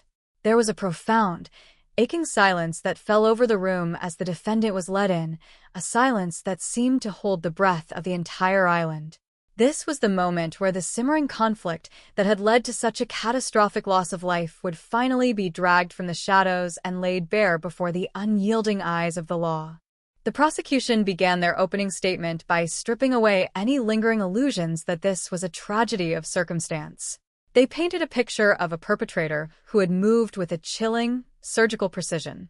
The narrative they presented was one of absolute premeditation. They spoke of the days leading up to the fire, not as a time of escalating temper, but as a period of cold, logistical preparation. The prosecution emphasized that the choice of weapon, fire fueled by gasoline, was not an impulsive decision made in the heat of a moment. It was a choice that required procurement, transport, and a deliberate calculation of how to maximize the lethality of the attack. They described the defendant not as a man overcome by a momentary lapse of reason, but as a strategist of death who had identified the exact vulnerabilities of a sleeping family and exploited them with a level of cruelty that defied standard human comprehension. The goal of the prosecution was clear: to prove that every action taken that night was a conscious step toward the total annihilation of the victims.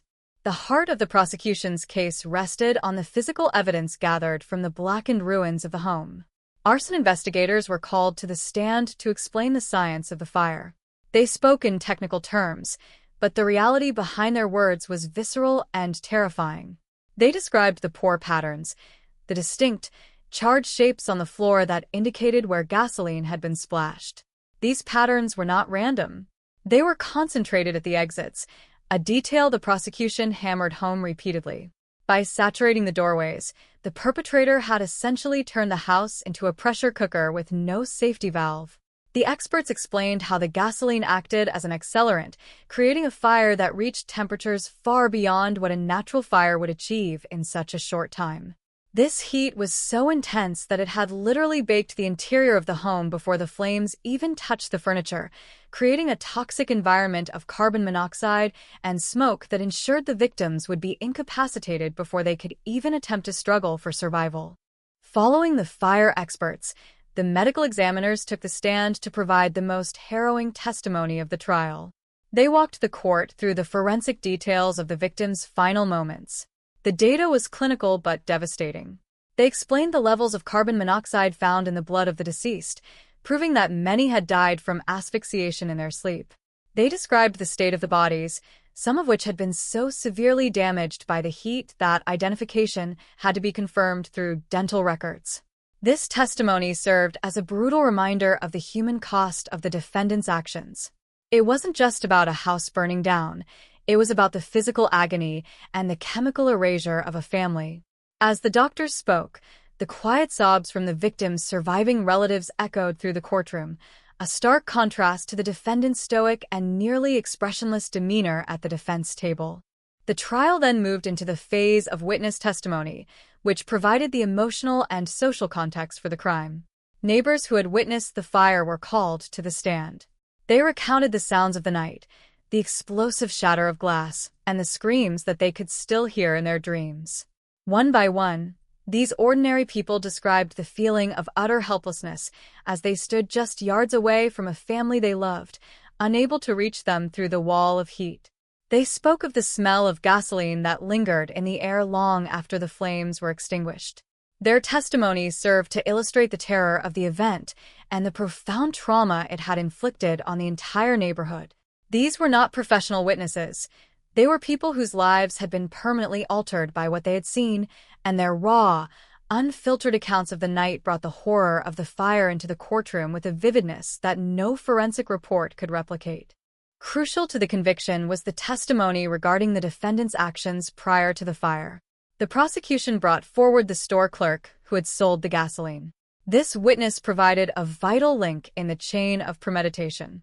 They described the defendant purchasing a large quantity of fuel in canisters, a transaction that occurred just a short time before the fire broke out. The clerk's memory was clear, and the records of the sale were indisputable. This evidence demolished any defense of spontaneity. It showed a man who had gone out of his way to acquire the means of destruction, a man who had transported that destruction to the doorstep of a sleeping family. The logistical trail was cold and clear, pointing directly to a planned execution rather than a crime of passion. The defense had the unenviable task of trying to find a wedge of doubt in an otherwise airtight case. They attempted to suggest that the evidence was circumstantial or that the motive was not strong enough to warrant such an extreme act. They looked for inconsistencies in the witness accounts, trying to highlight the confusion and chaos of the night. However, the sheer volume of forensic evidence and the direct testimony regarding the gasoline purchase made their arguments seem hollow. The simmering conflict that the prosecution had identified was not just a theory, it was a documented reality supported by multiple community members who had seen the tension building between the defendant and the victims. The defense struggled to explain away the deliberate placement of the accelerant at the exits, a fact that pointed so clearly to an intent to kill rather than just an intent to damage property. The closing arguments were a study in the search for justice against an act of pure malice. The prosecution summarized the case by reminding the jury that this was a crime of total betrayal. They spoke of the sanctity of the home and the vulnerability of sleep, arguing that the defendant had violated the most basic laws of human society. They asked the court to consider the calculated nature of the fire, the choice of the exits, and the use of gasoline as proof of a heart devoid of social duty and fatally bent on mischief. They didn't just ask for a conviction. They asked for a statement that such cruelty would not be tolerated in Pago Pago. They framed the verdict as a necessary step in the healing of the community, a way to finally close the door on the nightmare that had begun with a single match. When the jury retreated to deliberate, the island held its breath once again. The deliberation was not just about the facts of the case. It was a period of reflection on the darkness that can exist within a familiar face. For the survivors, the weight was agonizing. They carried the physical scars of that night, the burns and the respiratory issues, and they carried the much heavier weight of their loss. For them, a guilty verdict would not bring back their family, but it would provide a sense of legal finality, a confirmation that the world recognized the monstrous nature of what had been done to them. The tension in the court during those hours was a physical presence, a thick fog of anxiety and hope that seemed to slow down the very passage of time. When the jury finally returned, the courtroom was so silent that the rustle of the bailiff's robes felt like a thunderclap. The defendant stood to face the verdict. The word guilty was read out not once, but multiple times, covering each count of murder and the primary count of arson. For a moment, there was no sound from the gallery, only a collective, shuddering exhale. The legal system had reached its conclusion. The evidence of the pour patterns, the gasoline receipts, and the medical reports had all led to this single, irrevocable point of accountability. The perpetrator, who had sought to settle a personal grievance through the total destruction of a family, was now a convicted murderer, facing the full and unyielding weight of the law. The sentencing phase was the final act in this legal drama. In American Samoa, as in many jurisdictions, the penalty for such a horrific crime is severe.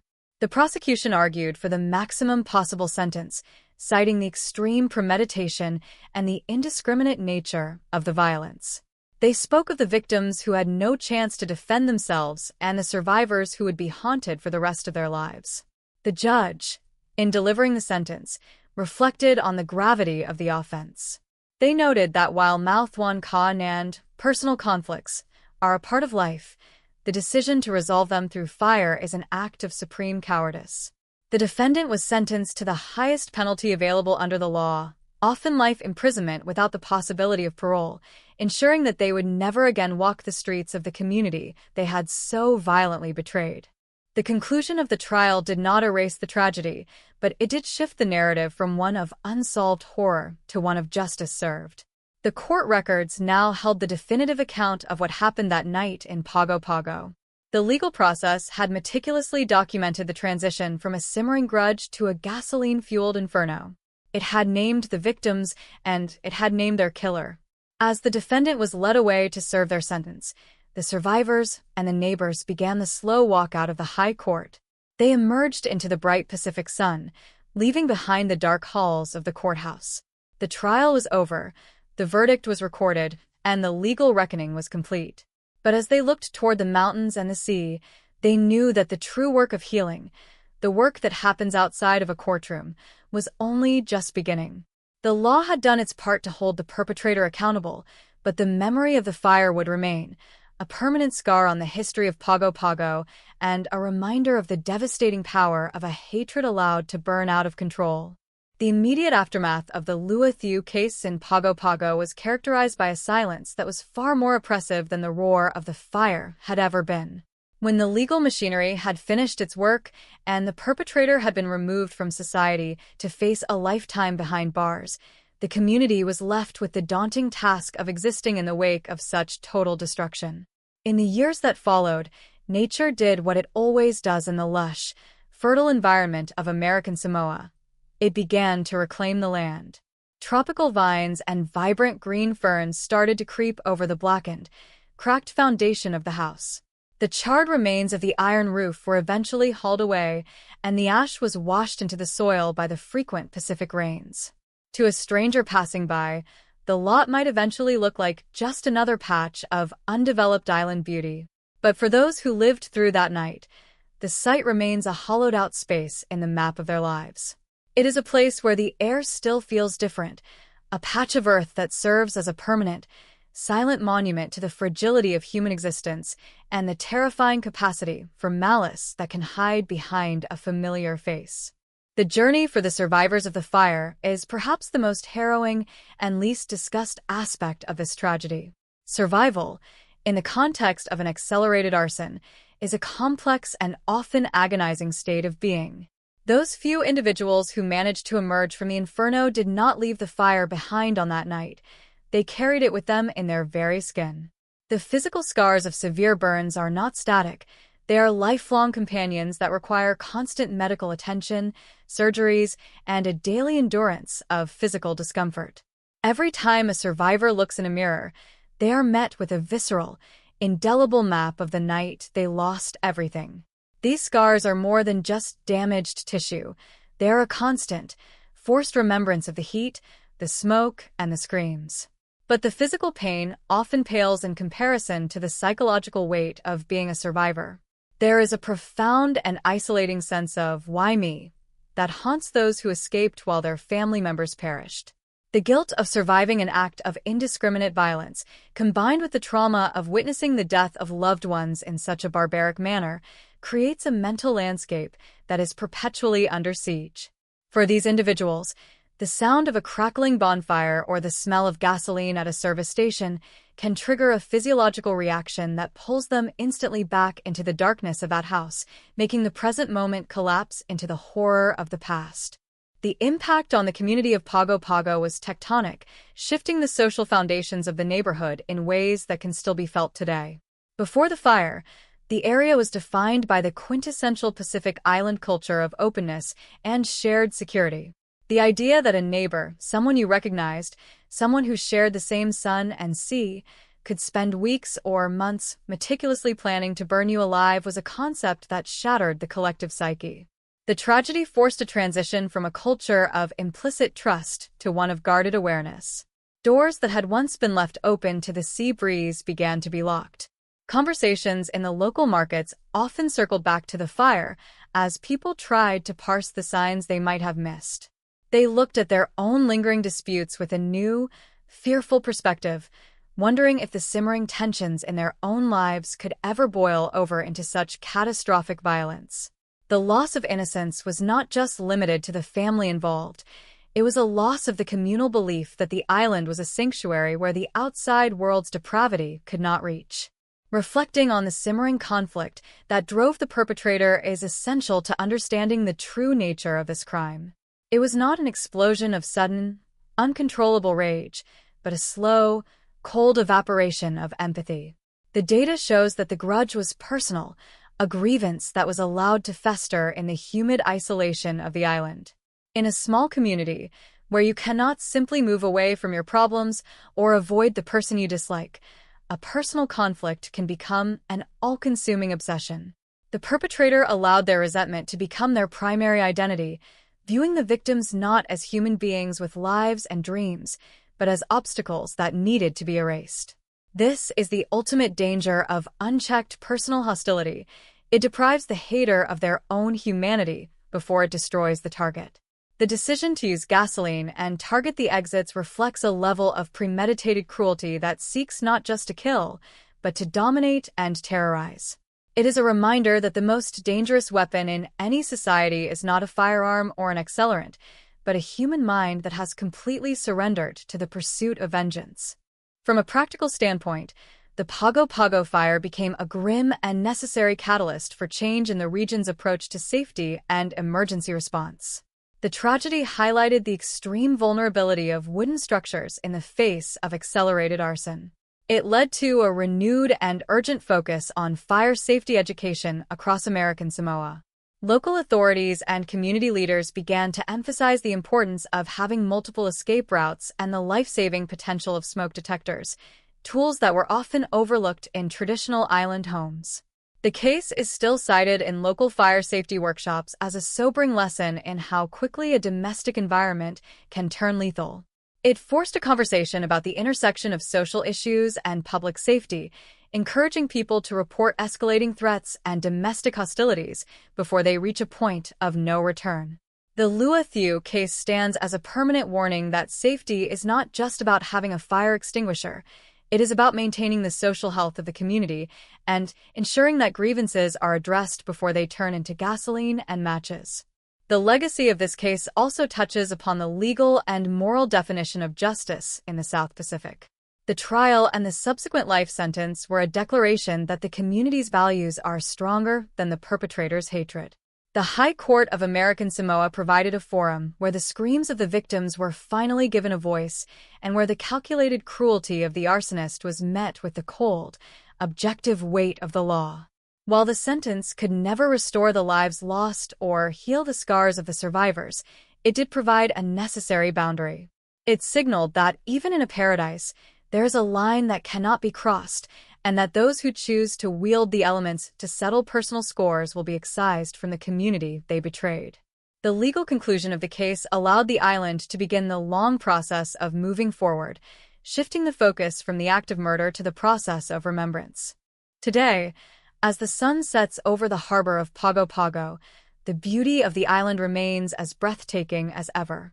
The ocean continues its rhythmic pulse against the shore, and the mountains remain draped in their velvet green. But if you talk to the elders or the longtime residents of the neighborhood where the fire occurred, you will find that the memory is still vivid. They talk about the family with a tenderness that is tinged with a deep, lingering sorrow. They remember the names of the deceased, not as statistics in a police report, but as the vibrant, breathing people they were before the smoke took them. The story of the Lua Thiu has become a part of the island's oral history, a dark folktale that is told to remind the younger generation about the power of fire and the even greater power of forgiveness and conflict resolution. It is a story used to teach that anger is a fire that, if not managed, will eventually consume the person who started it. In the final analysis, the Pago Pago arson case is a study in contrasts. It is a story of extreme cruelty met with extreme heroism. It is a story of a home turned into a trap and a neighborhood turned into a rescue squad. It is a story of a simmering hatred that met the unyielding light of justice. Most importantly, it is a story that belongs to the victims. Their lives were not defined by the fire that ended them, but by the love and the history they shared within those wooden walls before the gasoline was poured. We remember this case not to dwell on the horror, but to honor the resilience of the survivors and the sanctity of the lives that were lost. We reflect on it as a way to ensure that such a darkness never finds a foothold in the community again. The Lua Thieu at Pago Pago is a chapter of history that is written in ash and tears, but it is also a chapter that ends with a community standing together, refusing to let the flames have the last word. As we close this investigation, we are reminded that the true measure of a tragedy is not found in the headlines or the court transcripts, but in the quiet moments of the years that follow. It is found in the survivor who finds the strength to walk into the sun despite their scars. It is found in the neighbor who still keeps a watchful eye on the house next door. And it is found in the collective determination of a people to ensure that their island remains a sanctuary, a place where the night is for sleeping, and where the only fires that burn are those meant to provide warmth and light.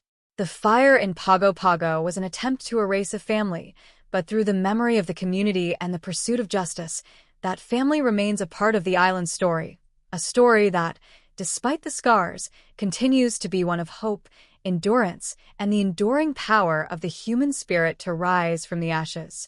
As we look back on the timeline of the Pago Pago arson from the vantage point of years later, we are forced to confront the enduring echoes that such a profound act of violence leaves in its wake.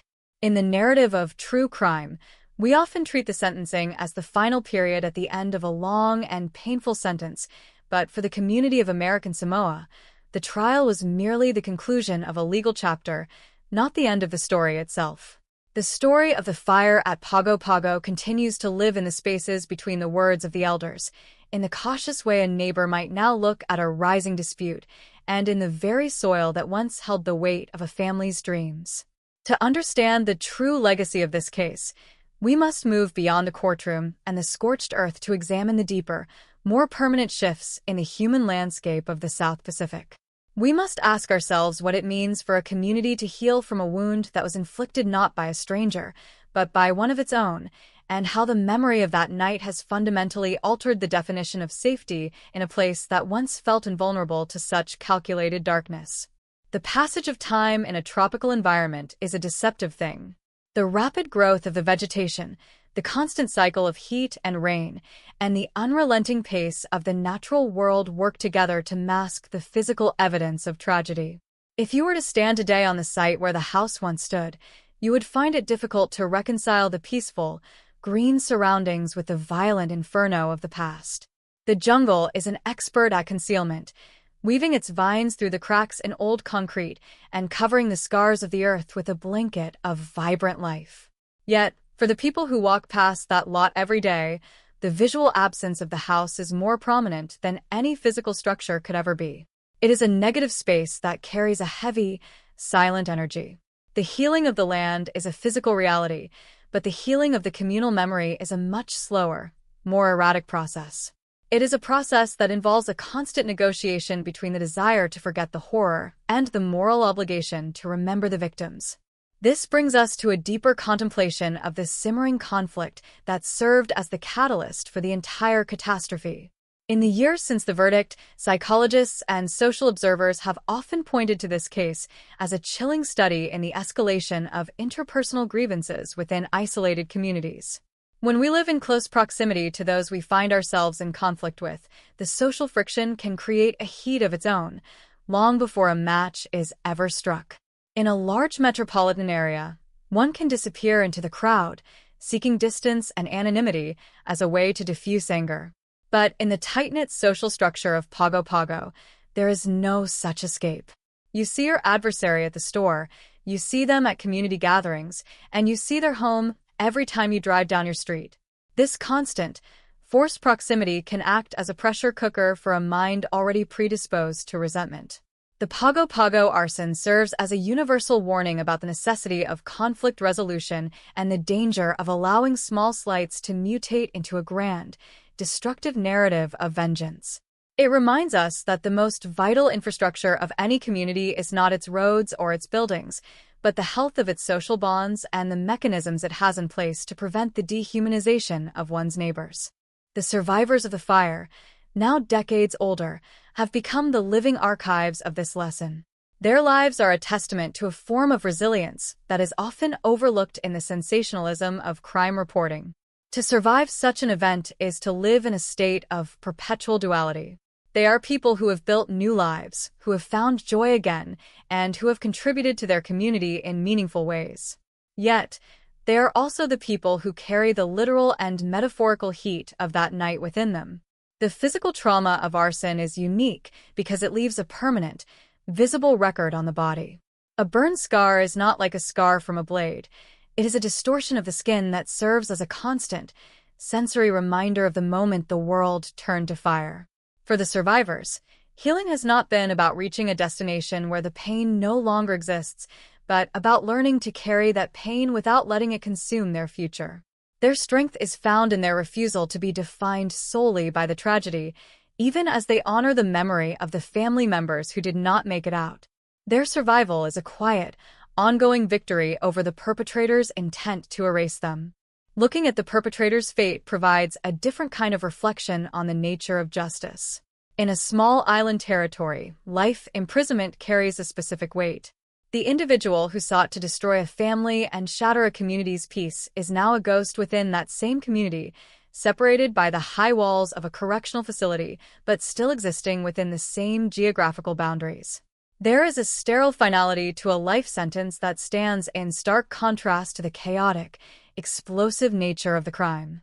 While the perpetrator's name may have faded from the daily headlines, their presence in the prison system remains a constant, silent acknowledgement of the price of such extreme malice. Justice in this case was not about an eye for an eye, but about the permanent removal of a threat and the formal recognition that some acts are so antithetical to the human spirit that they forfeit the perpetrator's right to participate in the communal life they so violently disregarded. The broader impact on South Pacific jurisprudence and social policy cannot be overstated.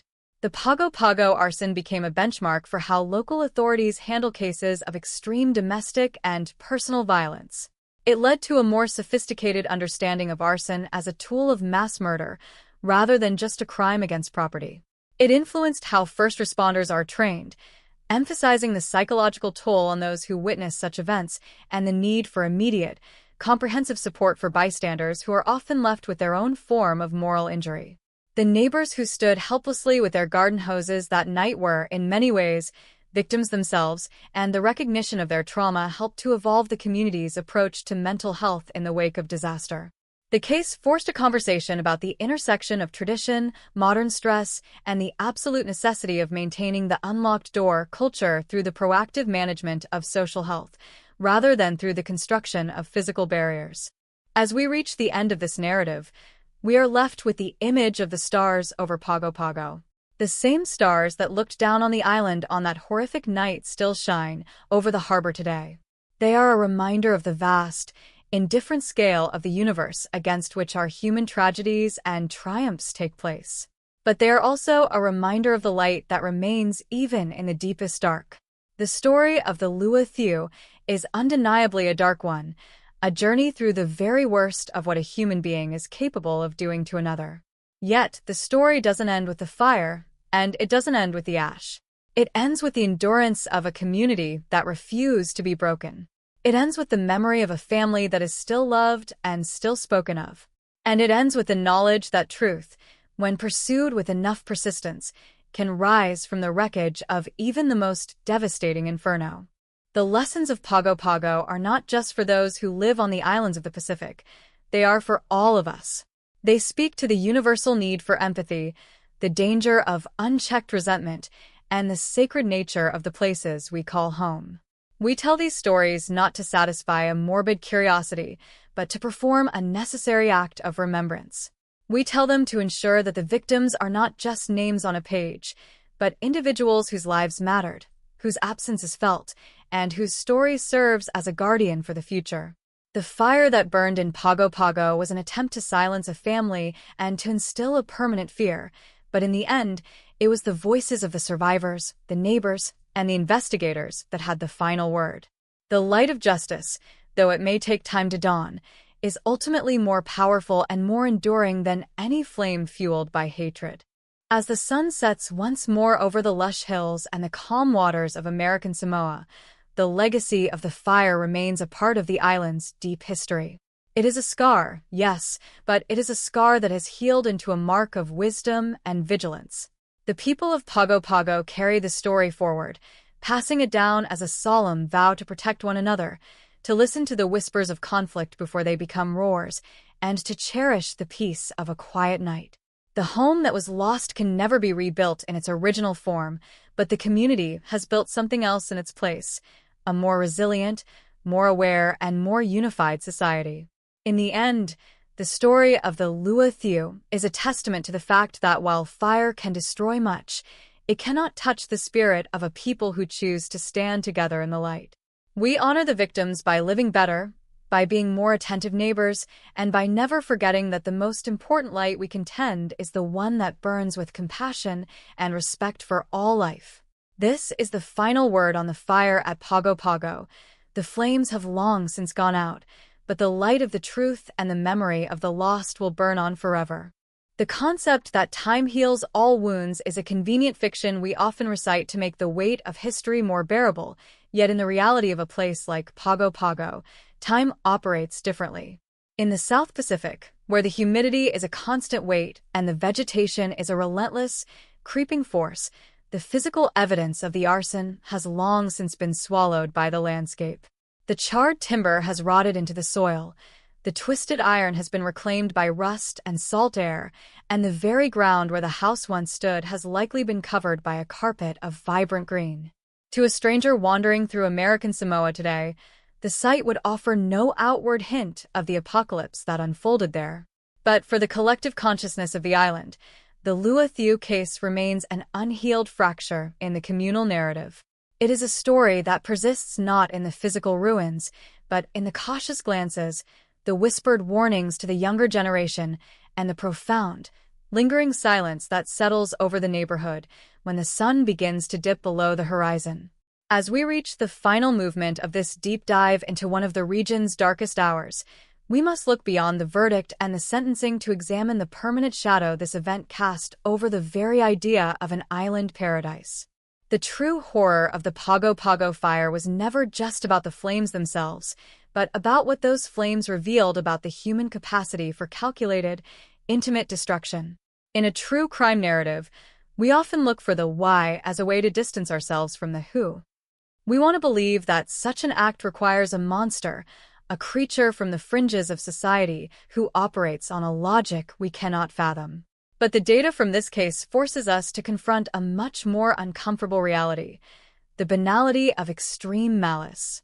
The perpetrator was a known entity, a person who shared the same cultural air, the same traditions, and the same social circles as the victims.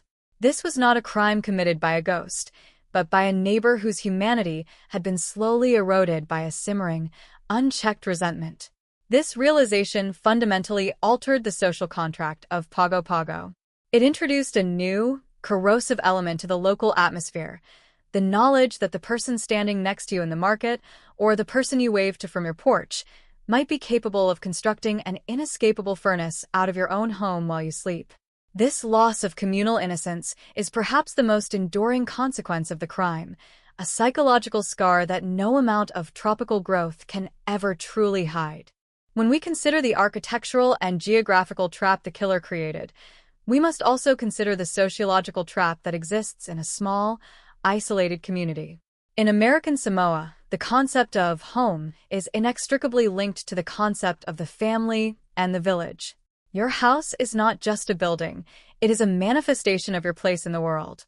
By choosing to attack the home with gasoline, and specifically by targeting the exits, the perpetrator was performing an act of symbolic as well as physical erasure. They weren't just killing people, they were incinerating the center of their existence. The deliberate nature of pouring gasoline around the doorways is a detail that investigators and survivors have never been able to shake. It speaks to a level of focus that is terrifying to contemplate.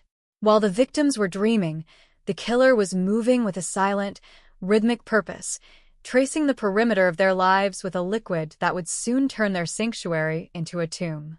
This specific detail transformed the case from a tragedy into a landmark of human cruelty in the South Pacific, serving as a grim reference point for how far a personal grievance can escalate when it is nurtured in the dark. The role of the neighbors in this story provides a heartbreaking counterpoint to the malice of the perpetrator. In the minutes following the ignition, the neighborhood became a theater of absolute, agonizing helplessness. These were people who lived by the code of the islands, a code that dictates you help your neighbor as you would help yourself. To stand there with a garden hose or a plastic bucket, hearing the screams of children and adults they had known for years, and to realize that the fire was an unnatural, gasoline-fueled beast that water could not tame, was a form of psychological torture. This moral injury to the community is a secondary victimhood that is rarely captured in court transcripts. The witnesses were forced to bear the weight of their own inability to perform a miracle. For years afterward, many of those who were present that night reported a profound sense of failure, a haunting belief that they should have done more, even when science and logic dictate that the fire was unsurvivable from the moment it was lit. This communal trauma serves as a reminder that a crime of this magnitude does not just end with the victims and the perpetrator. It ripples outward, staining the lives of everyone who is forced to bear witness. Furthermore, the Lua Thiu case forced a reckoning with the traditional ways of conflict resolution in the region. In many Pacific cultures, there are deep-seated mechanisms for apology and reconciliation, ceremonies designed to defuse tensions before they reach a breaking point. But this case showed that modern stressors and individual pathology can sometimes bypass these ancient safety valves.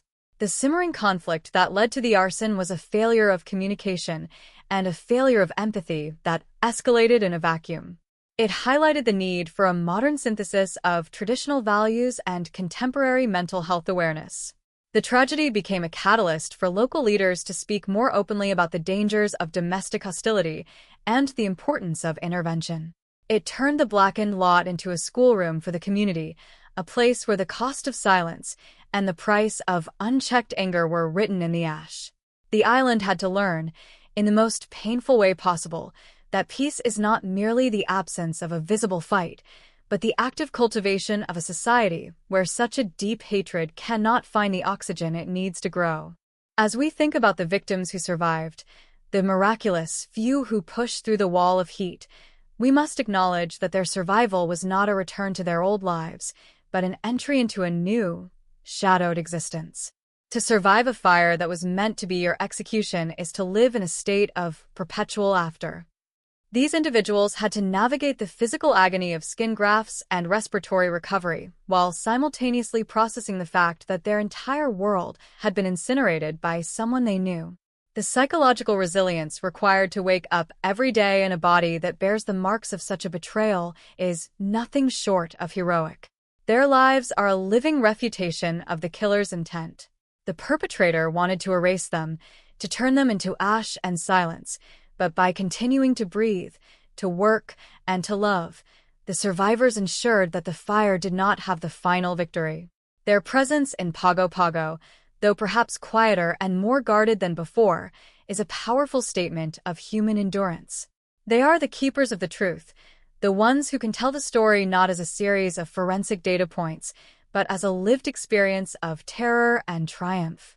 The legal legacy of the case remains a cornerstone of American Samoan criminal history.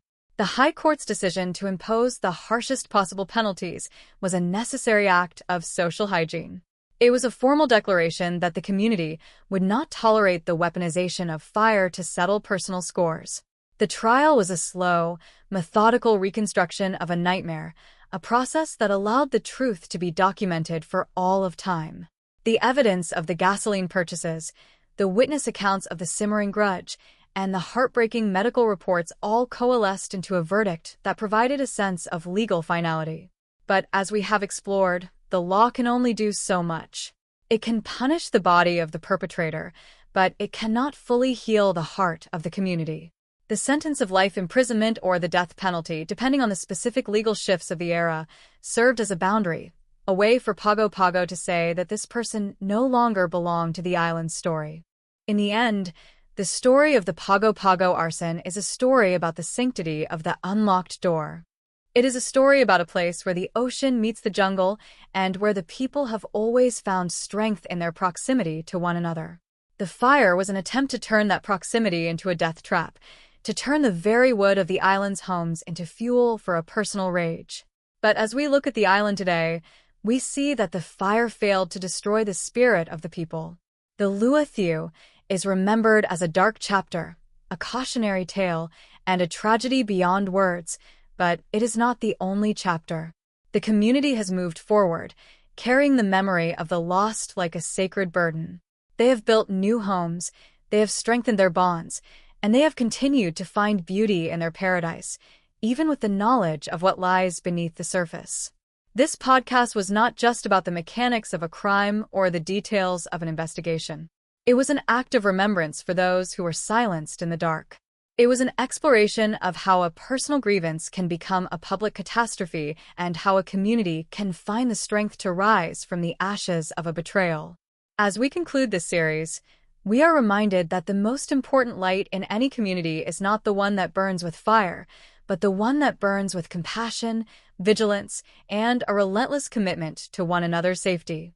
The silence of the night in Pago Pago is now a peaceful one again, but it is a peace that was bought at a terrible price.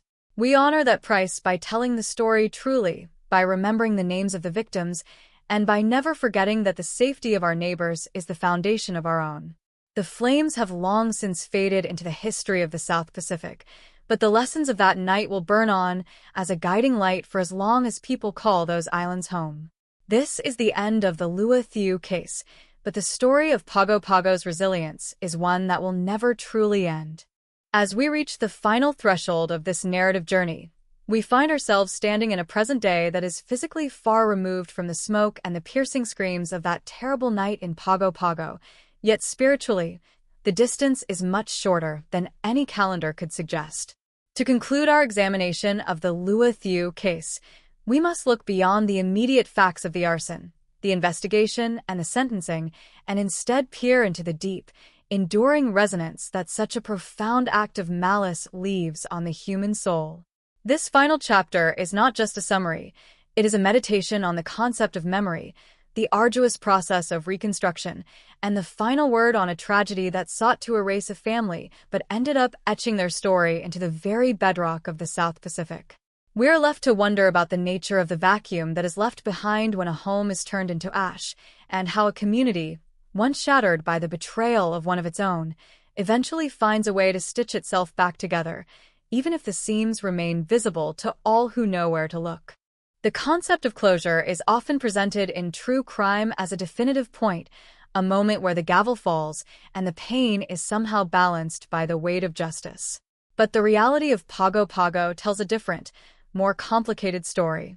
Justice in this case was swift and absolute, provided by a legal system that recognized the staggering cruelty of the act, but justice is a cold comfort to a heart that is still burning with the memory of loss. For the survivors and the neighbors who stood by that night, closure was not something that was handed to them by a judge. It was something they had to build, piece by piece, out of the wreckage. The healing of the island was not a linear process. It was a jagged, difficult struggle that happened in the quiet moments of the morning when the smell of wood smoke from a cooking fire would suddenly trigger a wave of panic, or in the dead of night when the sound of a shattering glass would bring back the terror of the gasoline-fueled explosion. This is the hidden history of the case, the decades of quiet resilience required to live in a paradise that had once been a purgatory. When we consider the perpetrator's intent, we must confront the reality that they sought to perform a total erasure. By pouring gasoline around the only exits of the home, the killer was trying to delete the family's future, their history, and their very existence from the physical world. Fire is the ultimate tool of nihilism. It leaves nothing but ash and gray residue. But the perpetrator failed in one critical way. They did not account for the power of communal memory. In a place like American Samoa, a person's identity is not just held within their physical body, it is distributed across the community, held in the stories told by elders, the games played by children, and the collective recognition of the village. By trying to erase the family with fire, the perpetrator inadvertently ensured that they would never be forgotten. The tragedy acted as a preservation agent, turning the family's names into a sacred litany that the community has recited for generations as a way of saying, "You are still here." This is the ultimate irony of the arsonist's plan. The very act meant to silence the victims became the reason their story will be told as long as there are voices left to speak it in Pago Pago. The Lua Thieu case also serves as a permanent, grim milestone in the evolution of safety and social responsibility in the region. Before this event, the concept of arson as a method of mass murder was something that belonged to the distant, chaotic world of the mainland or the silver screen. To see it manifested in the quiet streets of Pago Pago was a shock that fundamentally changed how the island viewed the concept of the simmering conflict. The case taught a hard lesson, that grievances left unaddressed, that anger allowed to ferment in the dark, can eventually become as volatile as the gasoline used that night. It led to a broader cultural shift toward intervention and the recognition that the safety of the individual is the absolute responsibility of the whole. The tragedy became a foundational text for local fire safety advocates, not just in terms of smoke detectors and escape routes, but in terms of the social health of the neighborhood. It reminded everyone that the most effective fire suppressant is a community that listens to its members and acts before the first spark is ever struck. Reflecting on the survivors, we must acknowledge the unique burden of their existence. To carry the scars of an arson is to be a walking monument to a moment of supreme malice. The physical pain of the recovery was only the beginning. The real work was in the reclamation of their own narrative. They had to decide that they were not just the people who survived the fire, but individuals who had a right to a future that was not defined by the perpetrator's rage. Their lives in the years since the trial have been a quiet, ongoing defiance. Every time they laughed, every time they built something new, and every time they chose to trust a neighbor again, they were dismantling the killer's legacy. Their resilience is the true ending of the story, not the prison sentence, but the persistence of the human spirit to find light in a world that had once been nothing but black smoke. They proved that while fire can destroy wood and bone, it cannot touch the essence of who we are unless we allow it to. The geography of Pago Pago itself has a role in this final reflection. The island, with its towering green peaks and its deep, dark harbor, is a place that has seen its share of storms, both natural and man-made. The harbor has absorbed the grief of many generations, but it has also provided the lifeblood of the community. There is a sense that the island itself has a memory, a way of holding on to the stories of its people. The site of the fire, though now covered by the relentless growth of the tropical forest, remains a part of the island's spiritual map. It is a place where the air feels heavy with the past, a silent reminder that paradise is a fragile thing that must be protected with vigilance and love. The case of the Lua Thieu is a dark thread in the vibrant tapestry of American Samoa, a reminder that the capacity for shadow exists even in the brightest sun. But it is the way the island has woven that thread into a story of justice and memory that defines its true character. As we bring this podcast to a close, we must return to the primary theme of our journey, the sanctity of the home. A home is meant to be the place where we are most ourselves, where we are protected from the elements and the dangers of the world. The perpetrator's crime was an assault on this fundamental human right. By turning the home into a trap, they committed a sin that resonated far beyond the physical borders of Pago Pago. It was a crime against the very idea of sanctuary. But in the years since, the community has worked to restore that sense of safety. They have done so not through the construction of higher walls or more complex locks, but through the strengthening of the social fabric. They have reaffirmed the unlocked door culture by making sure that the people behind those doors are connected, supported, and seen. This is the most profound legacy of the tragedy, a community that realized its greatest defense was not in isolation, but in its absolute commitment to one another. We tell these stories of true crime not to celebrate the darkness, but to honor the light that emerges in its wake. We tell them to ensure that the victims are remembered as more than just a case number or a headline. The family in Pago Pago, who went to sleep on that fateful night expecting to wake up to another day of island life, deserves to be remembered for the lives they lived, not just the way they died. Their story is a reminder of the preciousness of every ordinary moment and the devastating impact of unchecked hatred. It is a call to action for every listener to be a better neighbor, to be more aware of the tensions in our own communities, and to never take the safety of our homes for granted. The Lua Thieu case is a chapter of history that we must carry with us, a somber lesson that reminds us that the fight against malice is a daily effort of the heart. The recording of this story is now complete, but the story itself continues to echo through the hills of American Samoa. It is there in the quiet respect shown to the survivors, in the stories told to the children about the importance of kindness, and in the unwavering pursuit of justice that defines the local legal system. The smoke has long since cleared, and the ash has been integrated into the earth, but the truth remains as sharp and clear as a Pacific morning. The perpetrator is gone, hidden away in the silence of a prison cell, but the victims and their community remain, their spirits unbroken and their memory preserved. This is the final word on the fire at Pago Pago.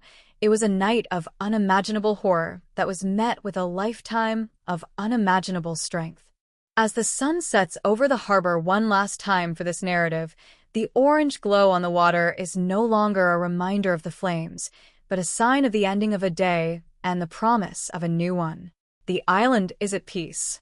The doors are closed, but the hearts are open. The legacy of the Lua Thieu is not one of fire, but one of light, the light of memory, the light of justice, and the light of a community that refused to let the darkness win. We leave the story here, in the hands of the people of Pago Pago, the guardians of this history and the architects of its future. They have shown us that even after the most devastating fire, the earth can still bring forth green life, and the human heart can still find a way to call a place home. The silence that follows is not a silence of emptiness, but a silence of respect for those who were lost and for those who had the courage to remain. The case is closed, the truth is told, and the memory of the fire will serve as a beacon, guiding the island toward a future where such a tragedy is never allowed to happen again. This is the conclusion of our story, a final tribute to the lives that were taken, and a celebration of the community that carries their light forward into the eternity of the Pacific night. The finality of a prison sentence or the physical reclamation of a tragedy site by the encroaching jungle often suggests a conclusion, but in the deep, rhythmic life of an island like Tutuila, stories do not simply end. They settle into the strata of the collective memory, becoming part of the very geography. As we stand at the threshold of this final chapter in the Pago Pago arson case, we must look beyond the black and white certainties of a courtroom and the forensic lab to examine the translucent, lingering echoes that a crime of this magnitude leaves behind. This 10th part of our journey is a meditation on the permanence of loss and the quiet, often invisible work of maintaining peace in a community that has looked into the heart of an absolute, gasoline-fueled darkness. We are forced to consider what remains when the smoke has cleared and the names of the victims have become part of the island's oral tradition, a history written not in ink, but in the shared glances of neighbors who still remember the orange glow that once defied the stars. It is a reflection on the after that never truly leaves the before behind, a study in how a singular act of extreme vengeance can fundamentally rewrite the cultural DNA of a paradise. The physical site of the fire in Pago Pago today serves as a profound paradox of nature's indifference and humanity's long memory. In the humid, salt-tinged air of American Samoa, the earth is remarkably efficient at burying its dead. The vines, thick and waxy, have long since woven themselves through the cracked concrete foundation, and the ferns have sprouted from the very spots where the accelerant once pooled. To a casual observer, it is merely a vacant lot, a small patch of green silence in a bustling harbor town. Yet, for those who lived through that night, the site is a localized vacuum. It is a place where the air feels heavier, where the sounds of the harbor seem to muffle, and where the memory of the screams still resonates in the quiet frequencies of the mind.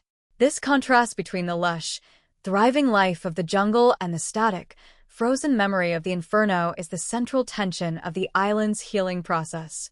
It reminds us that while the earth can forgive and cover the scars of a crime, the human heart requires a different kind of labor to find peace. The site is a monument to the fact that some events are so catastrophic that they create a permanent negative space in the world, a hole in the fabric of the community that no amount of tropical growth can ever truly fill. Looking deeper into the psychological ripple effect, we must confront the death of the unlocked door culture that once defined the South Pacific. Before the arson, the homes of Pago Pago were understood as permeable sanctuaries, protected more by social contracts and familial bonds than by deadbolts and iron bars. The perpetrator's decision to use the very exits of the home as a weapon of entrapment was a direct assault on this fundamental trust. It turned the concept of the way out into a way of death, and in doing so, it changed the way an entire generation viewed their own security.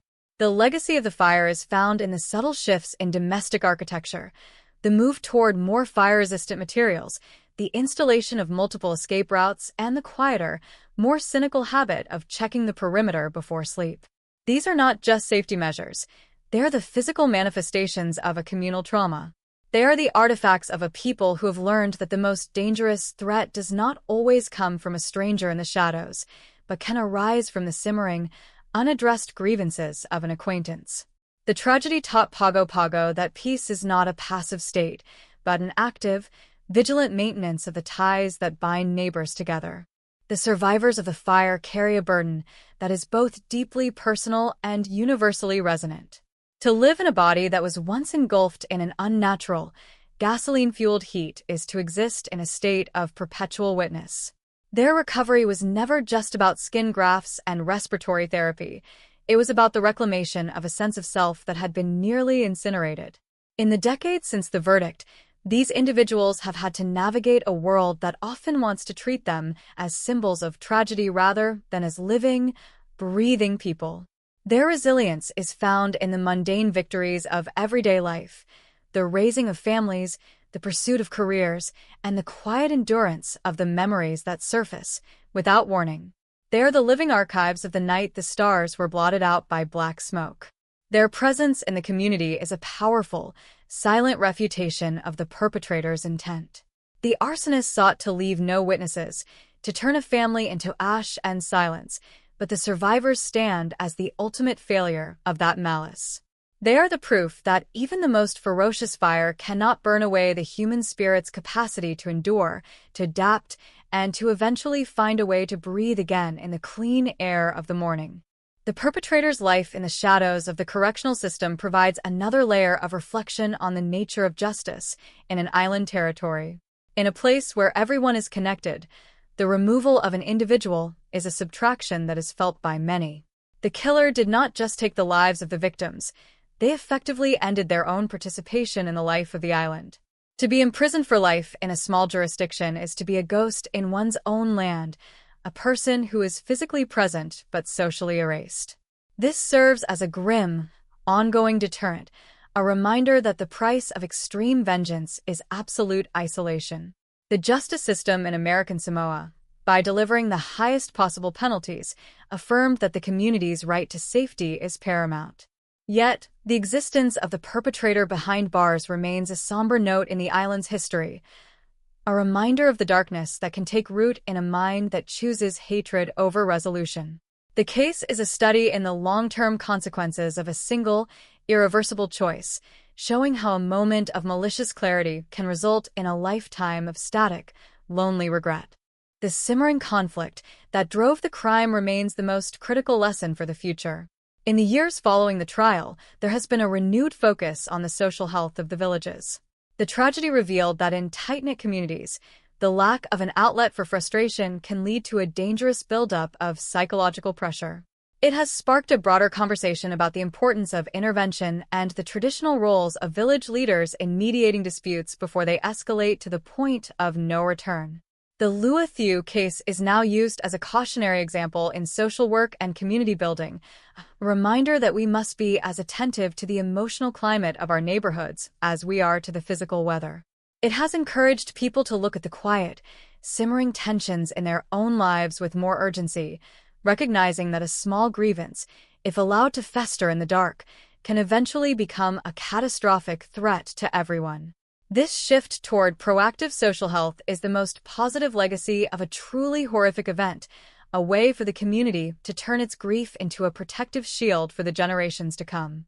As the sun sets over the harbor, casting long, purple shadows across the lush mountains of Tutuila, we are reminded of the cyclical nature of life on the island.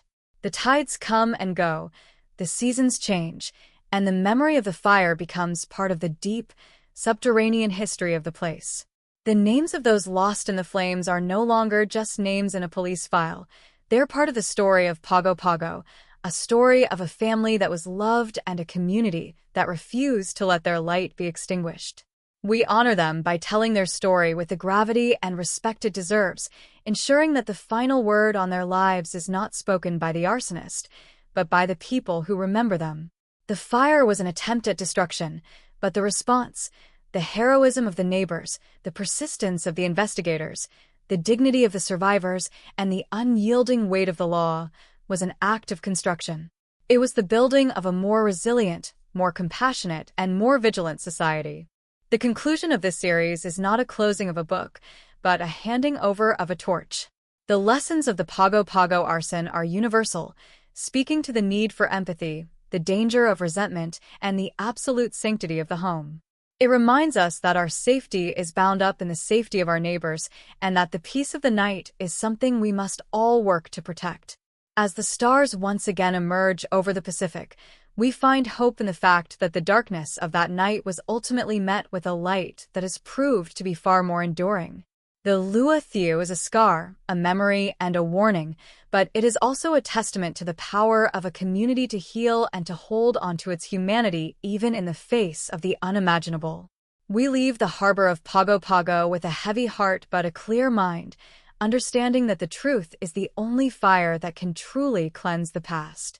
The case is finished, the voices have been heard, and the memory of the family who slept so peacefully on that fateful night will continue to be a guiding star for all who call this island home. In the final silence that follows this narrative, we are invited to reflect on our own roles in the communities we inhabit.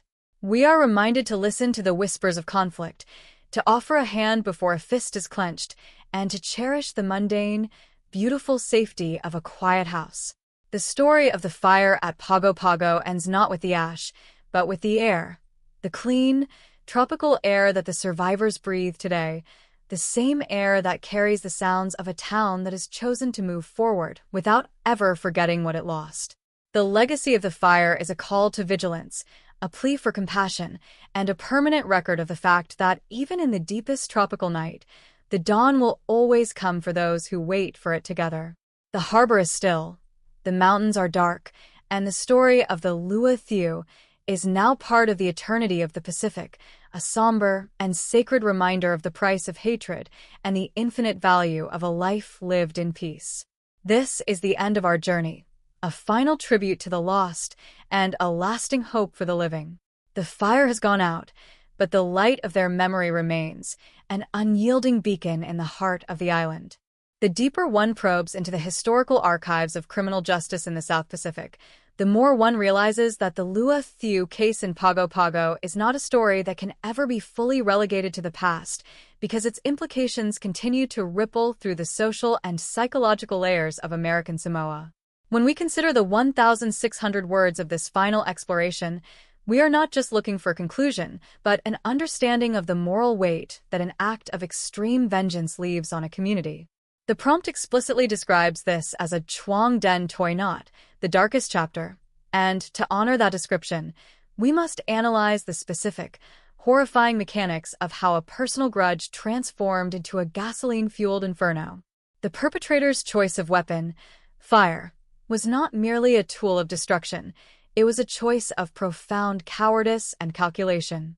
In the quiet, humid nights of Tutuila, where the ocean air usually carries the scent of salt and tropical blooms, the introduction of gasoline is a violent intrusion. It is a chemical, toxic herald of a hatred that has moved beyond the realm of words and into the realm of total annihilation. To understand the enduring horror, we must return to the specific detail of the Loi Are Veo Due Not, the only exits. In the architectural tradition of many island homes during that era, ventilation and ease of access were prioritized over the fortified defenses one might find in a high-crime mainland metropolis. By saturating these specific points of egress, the killer was not just starting a fire, they were engaging in a form of architectural betrayal. They turned the very pathways of life, the doors through which children ran to play and parents walked to work, into walls of liquid flame. This detail is what haunts the collective memory of Pago Pago. It wasn't just that a house burned, it was that the victims were physically denied the chance to fight for their lives. This Handong Tra Thursday Cuc Don, extreme act of revenge, was designed to ensure that the victims' final moments were defined by the realization that there was no way out. This is the definition of a nightmare, a space where the familiar becomes the fatal, and where the person who knows you best uses that knowledge to trap you in your most vulnerable state. The role of the neighbors in this tragedy provides a profound study in the limitations of human heroism. The data mentions the no Luke Tuet Vong, desperate efforts, of the people nearby who used garden hoses and buckets to combat a blaze that was fueled by a massive quantity of gasoline. In the context of true crime, we often focus on the killer and the victims, but the bystanders in Pago Pago carry their own specific trauma. Imagine the psychological scar of standing just feet away from a roaring wall of fire, hearing the tieng kukyu, cries for help, of people you have shared meals with, and knowing that the water in your bucket is essentially useless. This feeling of helplessness in the face of such calculated cruelty is a unique form of moral injury. It shatters the communal belief that we can protect one another if we just try hard enough. The neighbors were forced to witness the Ngat Kai, asphyxiation, and the Bong Nong, severe burns, of their friends, a sensory assault that no one is ever prepared to process. This is why the case is still spoken of with a hushed reverence. It represents a moment where the social fabric of the neighborhood was torn apart by the heat of a single individual's rage. When we reflect on the Ket Cuc Fap Ly legal outcome, the maximum sentence given to the perpetrator serves as a necessary but incomplete response to the crime. In American Samoa, where family and village connections are the foundation of society, the removal of a person through a life sentence is a form of social death that resonates far beyond the walls of the prison. The court's recognition of the Ko Hoch Ky Luong, meticulous planning, and the purchase of the gasoline as evidence of premeditation was a vital step in validating the victim's suffering. Yet, the law can only punish the body. It cannot undo the Ngat Kai carbon monoxide that stole the breath of the family members while they were still in their beds. The legal record stands as a testament to the fact that justice was sought and found, but it also highlights the permanent gap left in the community. Every time the story is retold, it serves as a loinak reminder about the catastrophic consequences of Bauluk Jia Din /Ka Nan, domestic/personal violence. It is a warning that a simmering conflict, if left to fester, can eventually consume not just the individuals involved, but the very ground they stand on. The physical legacy of the Lua Thieu case is found in the Tiaro Boi, ash and dust, that remained after the fire was extinguished.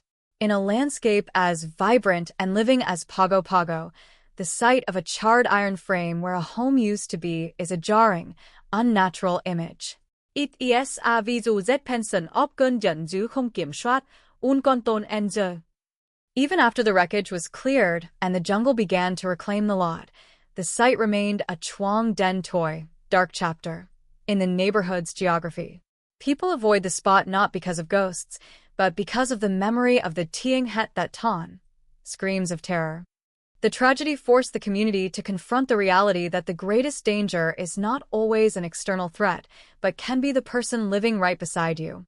This loss of innocence is a permanent byproduct of the arson.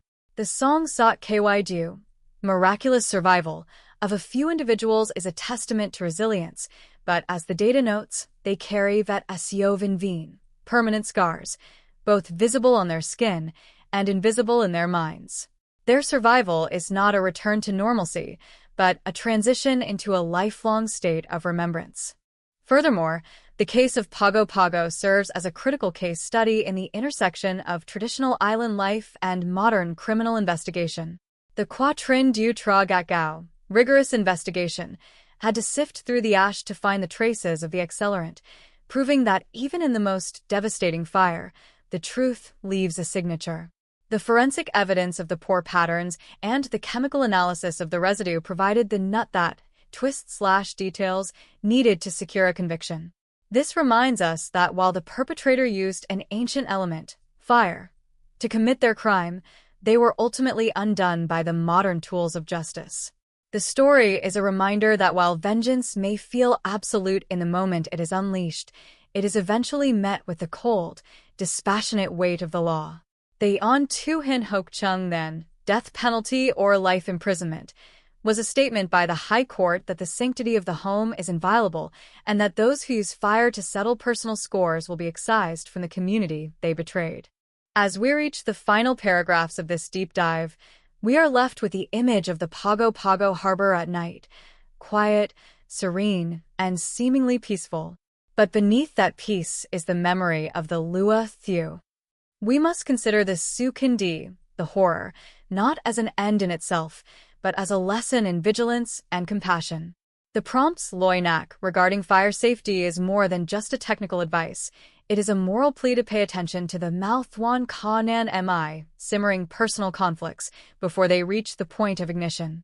A community is only as safe as its ability to resolve its grievances without resorting to violence. The tragedy of the family in Pago Pago is a permanent scar on the history of American Samoa, a reminder that the warmth of a home can be turned into the heat of a furnace by a single, malicious act. We remember the victims not for the way they died, but for the lives they lived before the gasoline was poured, and we honor them by ensuring that their story continues to serve as a beacon of warning for future generations. The enduring silence that followed the fire is the most profound part of the aftermath. After the Tieng La Het screams faded and the Gonlua Bung Len flames flared, one last time, there was only the sound of the ocean and the sobbing of the survivors. This silence is what we must listen to when we think about true crime.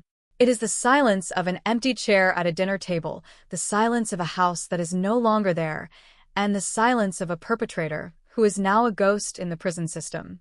The Lua Thieu at Pago Pago is a story of total loss, but it is also a story of a community that refused to let the darkness be the final word. They rebuilt their lives, they strengthened their laws, and they carried the vet SEO of that night as a badge of survival. The darkest chapter has been written, the verdict has been handed down, and the lessons have been learned. What remains is the obligation to never forget the faces of those who are lost in the smoke, and to ensure that the light we tend in our own homes is always one of peace, never one of vengeance.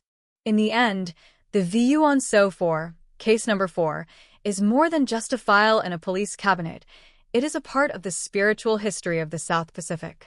It tells us that even in paradise, the human heart is capable of unthinkable cruelty, but it also tells us that the human spirit is capable of incredible endurance.